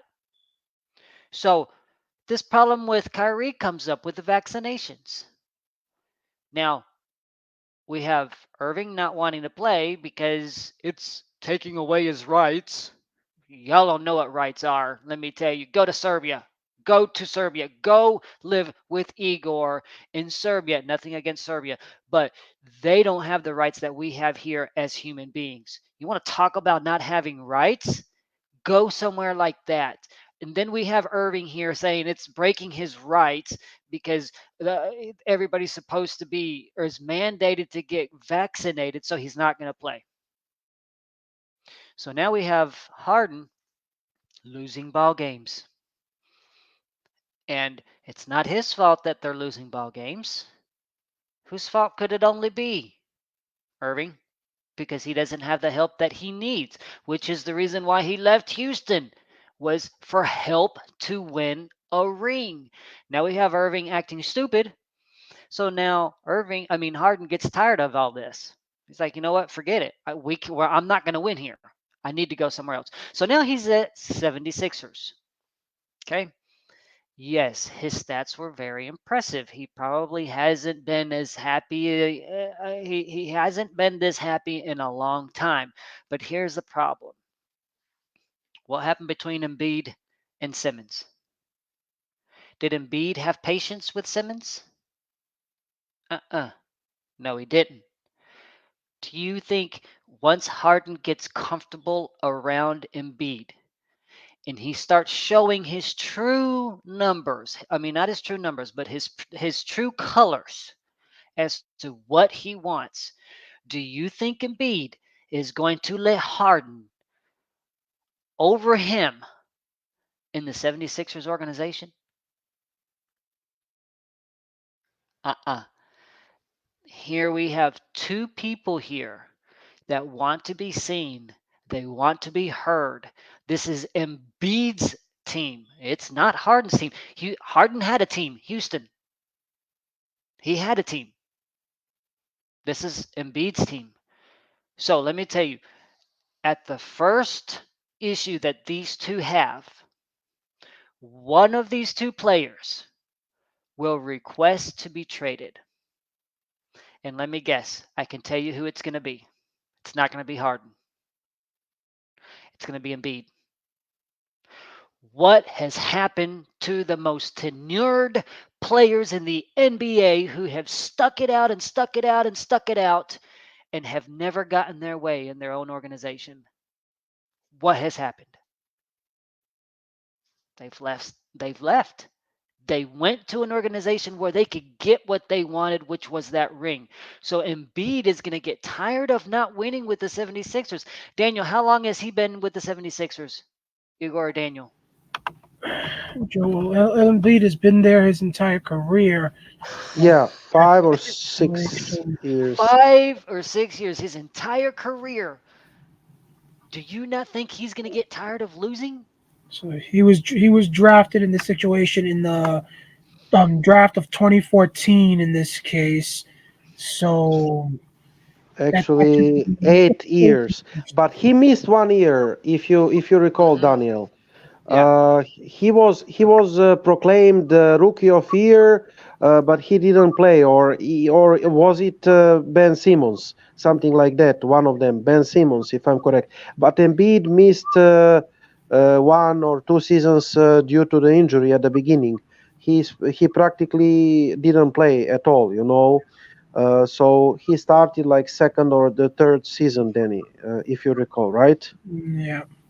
Yeah. So here we have Embiid, who has been with the 76ers his entire career, and they still have not been able to find that way of winning. Yes, they're winning this season, but they're not going to win the way Embiid wants to win. Okay, if and so that's why I'm saying with these two, with Embiid and Harden's attitudes, with the way that they are on the court, competitive wise, one of them is going to have to leave because those two do not coincide together. It's just like the Lakers. It's exactly like the Lakers. In fact, I will not be surprised if the 76ers go on a huge losing streak next season, um, just like the Lakers. Everybody thought the Lakers were going to be this super mighty team, and look what happened to them. They can't get along, and I think that there's more to it behind the pictures that nobody has been able to Russell say. Russell Westbrook effect. Whether it's Russell Westbrook or it's LeBron or it's Anthony Davis, it's one of these three people that is causing ruckus in the scene behind the scenes, and we have not figured it out yet. That's keeping them from being able to win. The exact same thing is going to happen, I think, to the 76ers next year. They're going to be another Pistons team. And then after that, once Embiid is available to leave, he's gone. He the he's going to see that the 76ers are not willing to help him win. So he's going to go somewhere. I mean, there's a good chance that he might even come to Boston. I mean, who knows? You never know. I wouldn't be surprised if we come close to winning. If we come close to winning and we start off next season with a good winning streak, and if Embiid becomes available in the next 2 or 3 years, he might decide to come to Boston because Tatum and Brown, um, Pritchard, I have high expectations on Pritchard, Time Lord. I mean, who wouldn't want to join these, the four brothers? Who wouldn't? But anyways, that's my opinion. I think Harden at this time, he's just going to sit back. He's going to do his thing. He's going to get comfortable with Embiid next to him, and then next season things are going to fall apart for him. They don't. Their chemistry is not meant to be. Their personalities are not meant to be with each other. Thank you, Will. We had good discussion. I think, Daniel, that we are left only one big All NBA subject, and you will correct me if that's not the case. The All-Star weekend. Is this the most boring and the worst All-Star weekend ever? I mean, I didn't watch the game because I had the feeling that it would be horrible, and it was horrible because defenses game in which both teams scored 330 points in one single game. That's horrible. That's unwatchable. Why would I want to waste time watching this kind of game? And the dunk contest. Somebody put the picture of Shaquille O'Neal of the dunk contest in 1997 or 1998 and today, and you could see that today he had the watching the dunk contest, the look on his face, just like he's sleeping or he's so bored. I think uh, NBA weekend is bust, and somebody needs to be changed. Daniel? Well, I would say for sure a change has to be made. Heck, Stephen A. Smith had my family completely laughing inside the living room with how crazy he was going on the dunk contest in this situation. He feels that basically a tournament has to be taken or made nationally, you guys. Basically, anybody in the country in this situation, he's like, go to the streets of New York, go to the streets of LA. Anybody that you can see that plays on a basketball court that looks like they can dunk, let them go ahead and do a dunk by video, basically go the route and submit it to the NBA and let them pick the best dunkers in this situation for them to show up at the All-Star weekend next year in this case, and let them be the ones to perform rather than letting the players be the ones to do it, because that was the worst dunk contest in the history of the league, in his opinion, that we got this past Saturday in this case. So I to say that in this situation, that is an embarrassment to those players. If he's saying that basically you can get better dunkers out on the streets than what you're getting in the actual league. And what's the top reason for that? The superstars. None of the superstars right now want to compete in that contest. LeBron doesn't want to partake of it. None of the bigs want to partake of it, like Giannis in this case. Davis doesn't want to do it. Joel doesn't want to take part of it. Tatum doesn't do it. And what's the main reason at this point, ladies and gentlemen? One reason, and one reason only: injury. None of them want to be injured, because they all know if any of them suffer an injury in that during the weekend, it's gonna screw their team. It's gonna screw their team's chances to actually win a championship that season. Do any of you people watching think that the Lakers are going to be able to win a championship without LeBron, or that the Bucks can win it without Giannis, or that Philadelphia can win without Embiid, or the Celtics can win without Tatum? So there is nothing the league can do. This is not like the way like the MLB guys. Think about the way the Major League Baseball does theirs. At least a couple years ago, they used to make it where they had the home court advantage, or home field in this case, for the World Series on the line. So you always had the best players looking to partake, because there was something on the line for their representatives, basically, in the World Series. But the league, for the NBA, doesn't do that in this case, at least when it comes to the All-Star game.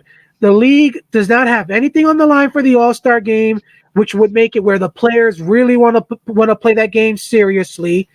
The All-Star game, the dunk contest itself, has nothing on the line other than the trophy, as far as I know, for the actual winner in this case, and maybe some money.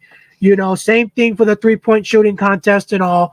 So because of it, the players don't take the event seriously. I was basically saying the All-Star game itself has become more like a dunk contest and a 3-point shooting contest taking place. Pretty much you're using Saturday night to basically advertise the up-and-coming players, while the Sunday night game is basically being used to advertise the players the fans like at this point. So why not just change, in my opinion? I think, William, you would probably agree with me in this case. You would probably find this a little bit more entertaining, since I think you and me are ones that will probably watch it more than Igor does. Why not just switch the All-Star game on Sunday night to an actual night that really that has a real 3-point shooting contest and a real dunk contest, featuring the actual superstars that are chosen to be All-Stars? Why actually do an actual All-Star game that isn't going to feature any defense being played?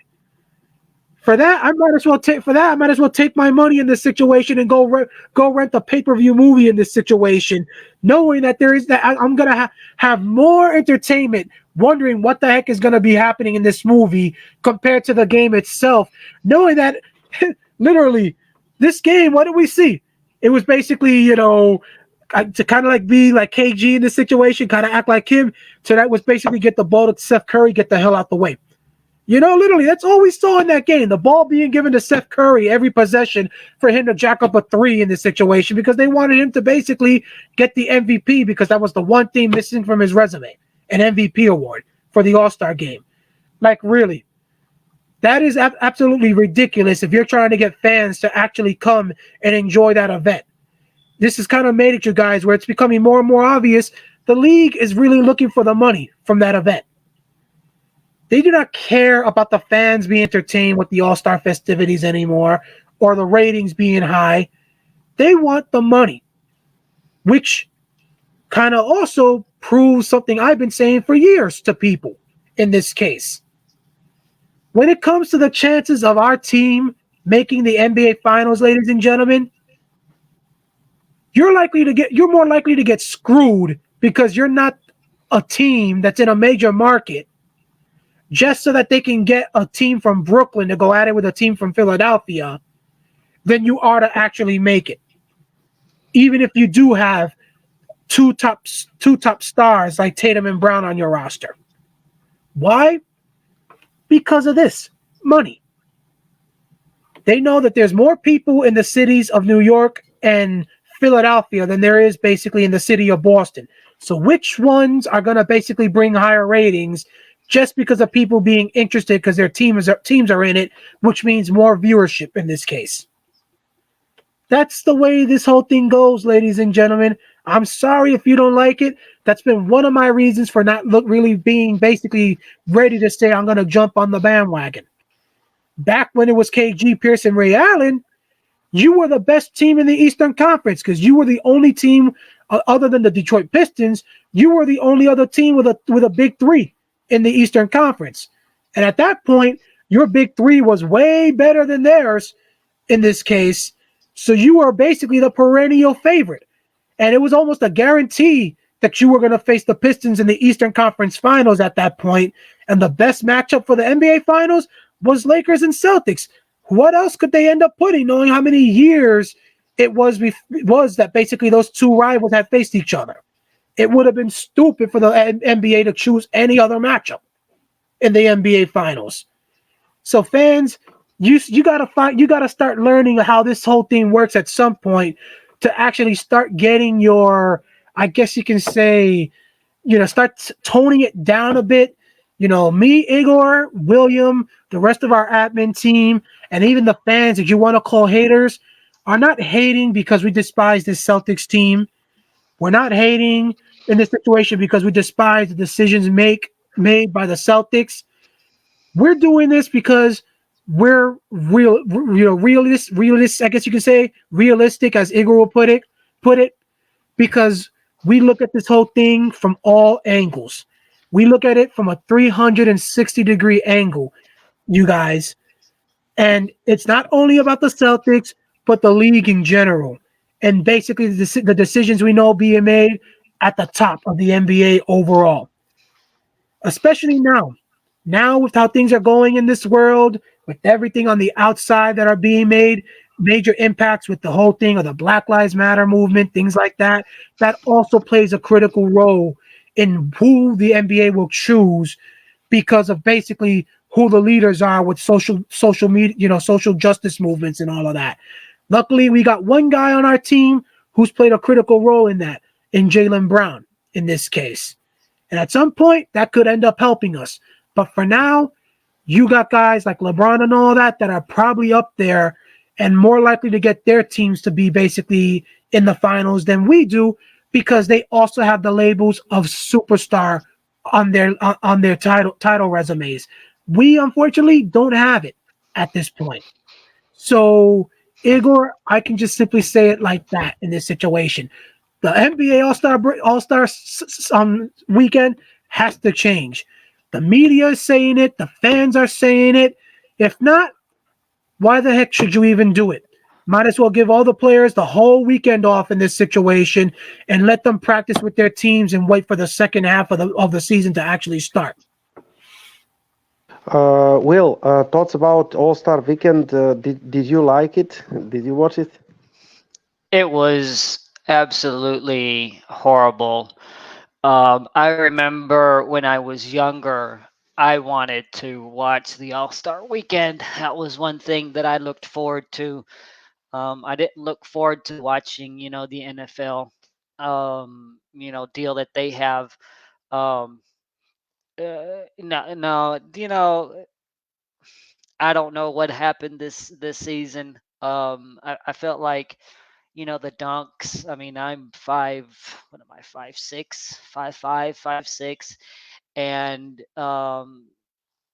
the dunks I could have done. Of course, not on the rims that they do. Lower the rim a little bit for me. Because I'm so short. But especially that last dunk. From Toppin. Where he just runs up and the ball hits the back end or the backboard, and then he slams it in. What? Oh, what? That's something a 12-year-old tries to do on the brand new, gold that the parents buys for him, for his 12th birthday.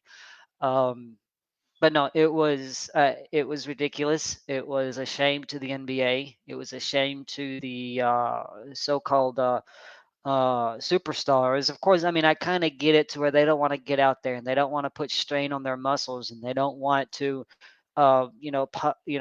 possibly hurt themselves. But it's kind of sad that every team has just only one person, um, labeled good enough to help them be contenders. Um, yeah, I don't know what to say about it. I mean, I understand where they're coming from, but I didn't enjoy watching it. I turned it off. I had better things to do. Um, After I realized that Steph was just going to be sitting there at half court, and shooting the ball and making it and turning around before it goes in. That's something Jordan did back in the day. It's nothing new to me. Um, the, but it does have to change. I mean, we have to, the NBA has to find a way to make this a little bit more appeasing. And it's just like Daniel said, that weekend is mainly just for money to be brought in. Um, the- they don't say this, but I'm in the marketing field, and they say that proceeds will go, $100,000 will go to a special, charity. Yeah, but that is not even near as much as money as they actually make, on the tickets, the food, all that they make off of those things. Um, and that's money that is not actually brought in that specific day. That money is, given from each individual teams into a pool of money, and then sent off. Um, it's that money is not even. They don't use the money brought in on the weekend for that special event. It's always, teams already just giving in the money into the pool for that throughout the season. So it's kind of misleading up to a degree, but it's no fun anymore. It's just like when I watch the NFL, their special weekend that they have, they weren't even tackling. I mean, I can understand NFL not wanting to tackle. I can, but it was no fun. Um, but it's just like Daniel said, something's got to change. Something, it's all for the money. Um, you know, uh, the celebrity game was funnier than, and more happier, I should say, than the actual All-Star game was. You had that crazy clown. Who was it?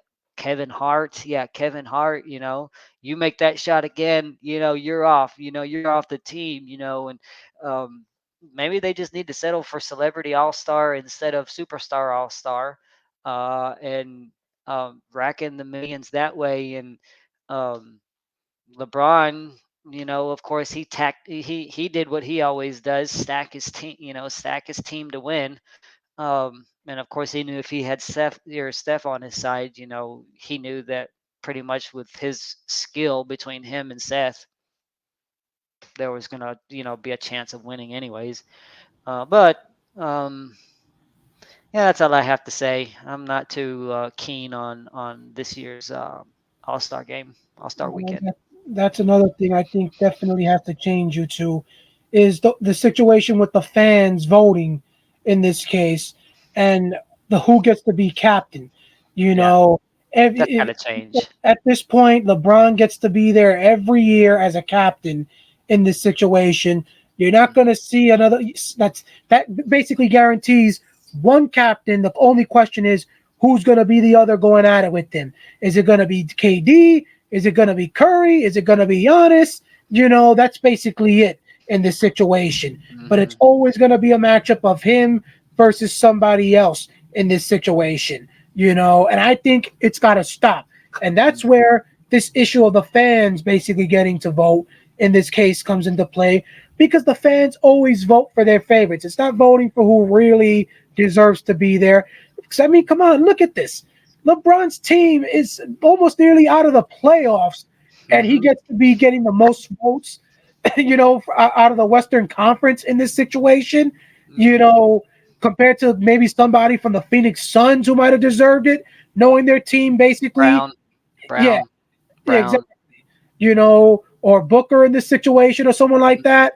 So I feel the NBA needs to step in and actually change the whole thing where basically, okay, the team basically who gets to be, the coach, let's say, maybe make it like that. The coach, whoever's the coach in this situation is the one who does the choosing of the players in this situation. Don't let the players themselves be the ones to do it in this case, Yeah. because obviously, like you said, they're going to stack the roster. I would rather see a coach do it because also think about it like this.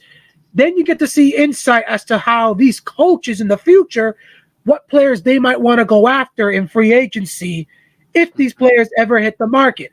And Or so what their we could do, GM, or what what? we could do is an example like with LeBron, make LeBron the coach, but don't let him play. you Yeah. know and maybe that'll make it to where Steph is going to be like, well, if you're not going to play, I'd rather just be a coach. Okay, so LeBron versus Steph, and Steph can't play anymore. We all know the what these guys can do. So Yeah. I think people like Brown, think people like Robert Williams, people like John Morant, who is shining right now. Luka Doncic. Well, maybe not Luka because he's been around for several years now, and we all know what he can do. Um, these these these players who have been in the league 2 to 3 years, I think, are the ones who need to be playing this All Star game. Yeah. Now one option I was given, I think Igor would love this in this situation, that I was given from a friend of mine in this situation. He's not even an NBA fan, but a wrestling fan, which is make it where you can't be the captain 2 years in a row, which would negate LeBron being there every year. And when it comes to actually choosing the players, make it a draft lottery where basically you don't even know who's actually going to be chosen. They're chosen randomly for each person. Let the players basically their names be in there. You lift the names up, and boom, whatever player is there in the envelope, kind of like they do it for the actual draft itself throughout draft lottery. Whatever player is inside the envelope, that player is yours in this situation. And we see which player can actually be the better coach in this situation. So one player could be completely out, at a disadvantage with his team. And if his team can still win, that shows you're a better coach, basically, compared to the other. But Hmm. it's getting ridiculous in this situation, having the same guys be the captain every year, and then at the same time stacking up their team. That's like basically putting, the Golden State Warriors against the Detroit Pistons. For that, we might as well let that be the matchup at the All-Star game. It's ridiculous. Yeah, I agree. Good take, guys. So the Celtics have won 7 straight road games, and they are just half game behind the Cavs in for number 5 seed at the Eastern Conference. This is true, but only partially, because what you should look at the standings is number of losses. So number 4, Milwaukee, 24 losses. Number 5, Cleveland, 24 losses. Number 6, Celtics, 26 losses. So that means that the Celtics played 62 games and Cleveland played like 61. No, uh, 62. Cleveland 59 games. So the Cleveland played 3 games less than us, and yes, Cleveland is 3.5 games behind Miami, and Boston is 4 games behind Miami. But it only means that Boston played more games than Cleveland, and Cleveland still has 2 losses less than Boston. So when we tie Cleveland with the losses, then we can take over, position number 5. We even 4.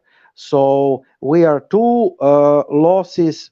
We have 2 losses more than number 4 Milwaukee and number 5 Cleveland.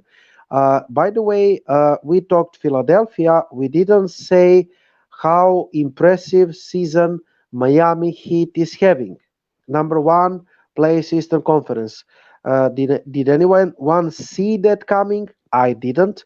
I thought that they would be, and I said top four, number three or four, but they exceeded any expectations. So as Chicago, Cleveland, fantastic season thus far, and you must give those teams credits, especially Miami. And by the way, Miami, it's not surprise right now because they were the finalists in previous season. So I mean, they have Pat Riley, who is their president, and Pat Riley, he knows how to win the whole thing. And they have championship coach Eric Spoelstra, which is very important.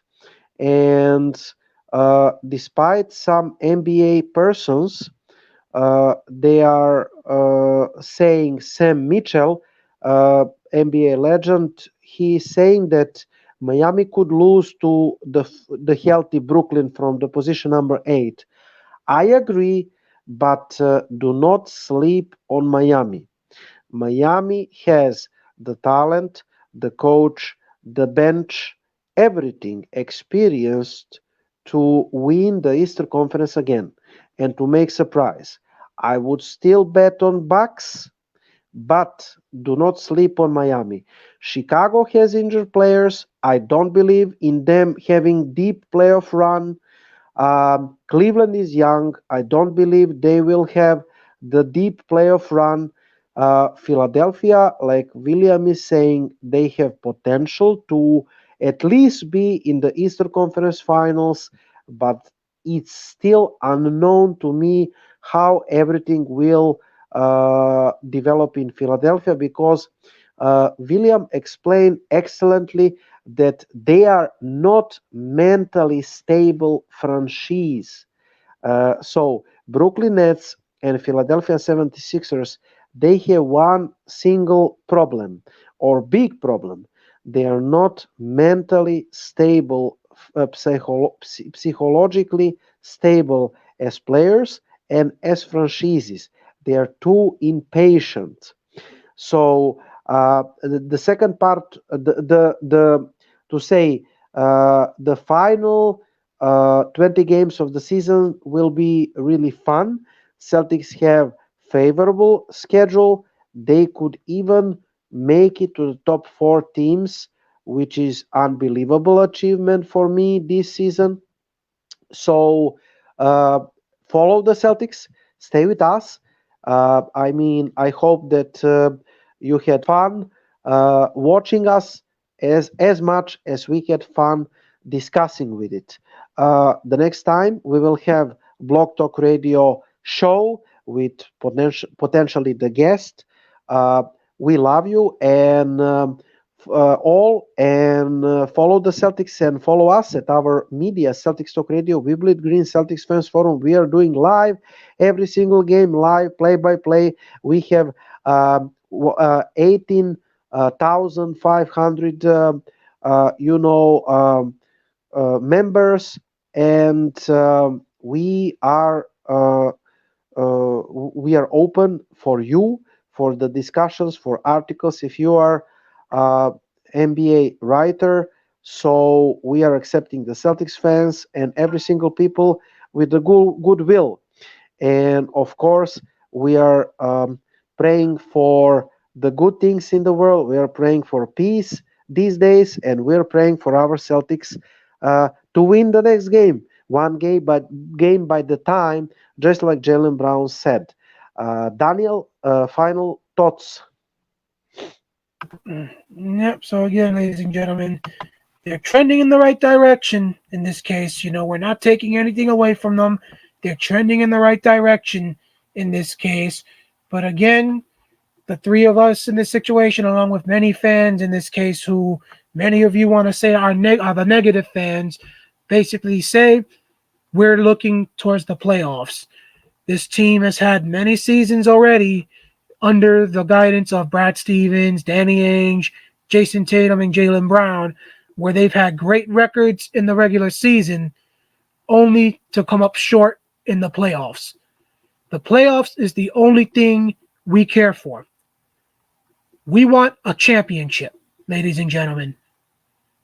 My opinion, this Jaylen Brown and Jason Tatum chose this path the moment they felt they were more entitled to have the top spots on the team compared to guys like Kyrie Irving, Gordon Hayward, Al Horford, Marcus Morris, and several other veterans many years ago. If you felt you were more entitled, you knew you were ready to, you felt you were prepared and ready for everything that comes with the position of being the top two guys on a Boston Celtic roster, knowing you're in Titletown. Boston is viewed as Titletown USA, even though some may figure that right now, Titletown USA will probably be in Los Angeles. So if many of you people feel that these guys technically aren't ready, then technically maybe we shouldn't have chosen them to basically be given the right to take over the top ranks ahead of Kyrie Irving, Gordon Hayward, and Al Horford. And maybe y'all should start admitting that they were wrong for rebelling against Kyrie Irving, Al Horford, and Gordon Hayward all those years ago, like Tatum himself admitted it just last week. One or the other. You can't have it both ways. Either they aren't ready and they were wrong back then because of it, or they are ready, which means they have developed enough to be treated the way guys who are supposed to be ready to be the top guys are supposed to be treated. One or the other, ladies and gentlemen. You make up your minds, please. Great stuff, Daniel. Will, final thoughts?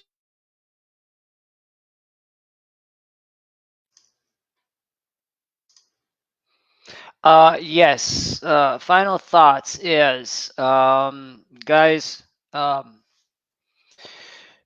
for since 2012, Daniel and Igor has been working day in and day out, hours at a time to keep We Bleed Green Facebook group open. Um, uh, they've taken a lot of time for the radio blog shows, and recently they have started with the video chat shows. I think we're going on 73 video chat shows and over 100 blog shows. I can't remember how many it was.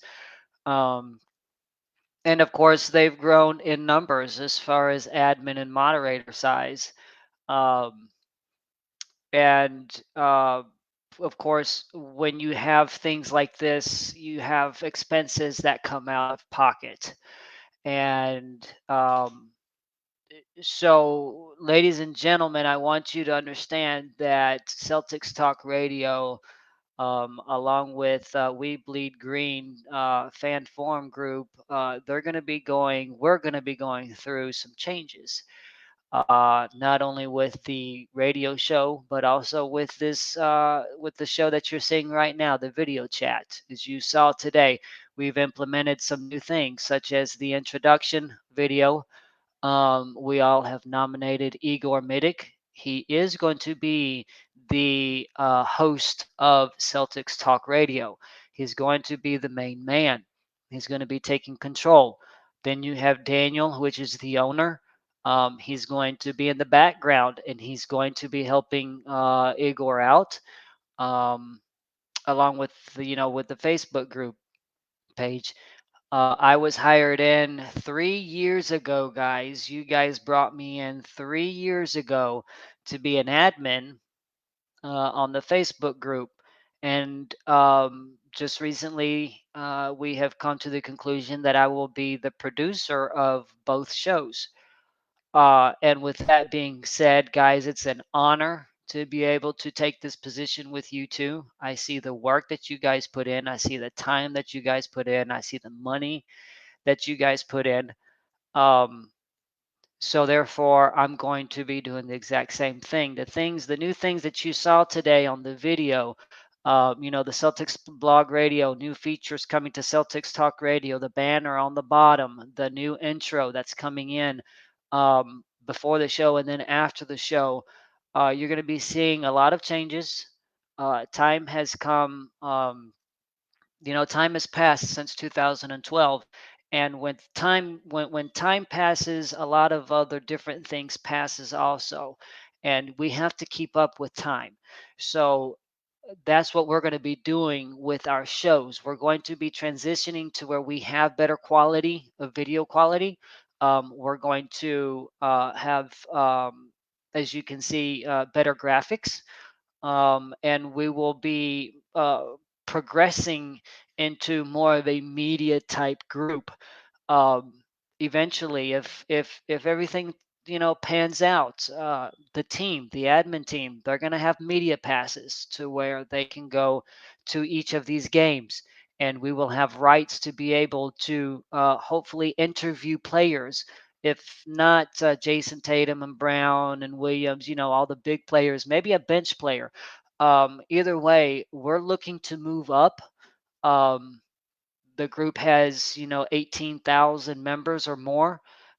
We get tons of listeners, tons of people that watch our shows, and with that being said, I want the people listening in. You need to understand that we're going to be making some changes, but it's going to be for the best. So you're not going to be seeing the same people over and over again. You're not going to be seeing the same things happening, the same topics happening. We've added on an NBA, all NBA news group, to where we're going to be talking a little bit about what's going on in the NBA world. Um, a lot of that has to do with just trying to make content. And Igor will be the main guide to take us through this. And I just want to say, guys, one of the reasons why I wanted to be here today was to see how the video chat works, the topics we're talking about. And I also wanted to publicly announce, to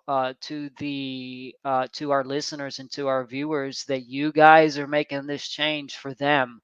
You're not making it for you, you're making it for them. And I'm more than glad to do what I have to do on my end to help you guys succeed. And together as a core group, these changes will be made little by little. Starting next season, we're going to have a whole new, we're going to ramp it up. There's going to be money spent. We're going to be, I'm looking into sponsors.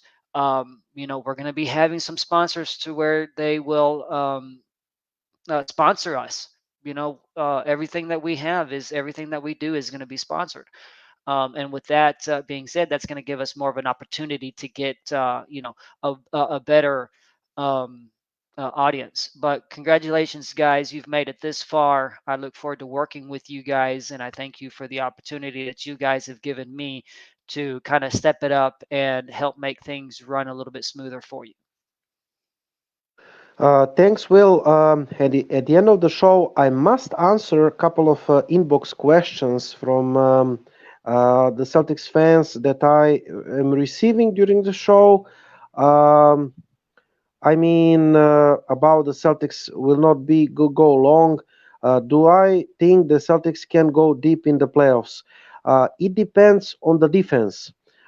If they can translate this kind of defense, top three defenses in the NBA, they can reach the conference finals and they can fight to enter the big finals. Realistically speaking, we don't have firepower and the offense to go to the big finals, I think. And like Daniel said, our stars, Tatum and Brown, do not have the respect from the NBA world and officials as much as the top Eastern Conference stars like Embiid, Durant, Harden, or Giannis Antetokounmpo, even Middleton, and I think that Jimmy Butler also have better treatment than Brown and Tatum. I think it will be decisive, and also the team bench. One injury of the starter, and the Celtics are doomed in the playoffs. So depends. We can lose in the first round against the Sixers, or we can go in the Eastern Conference Finals. Depends on the matchups and the opponents. Right now, we are good, and we will see.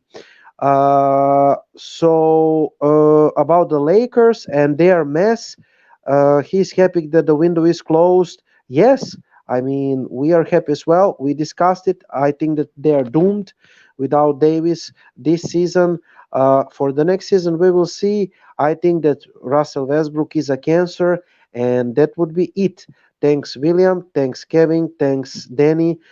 Thanks, everybody at the team, like Justin, who is doing play by play, Tim, of course, William, our producer, Jared, and Alex. They are doing it, the pages, our pages, not only the Celtics page. So see you the next Saturday, 6 p.m. Eastern, radio chat. We will try to provide you the guest.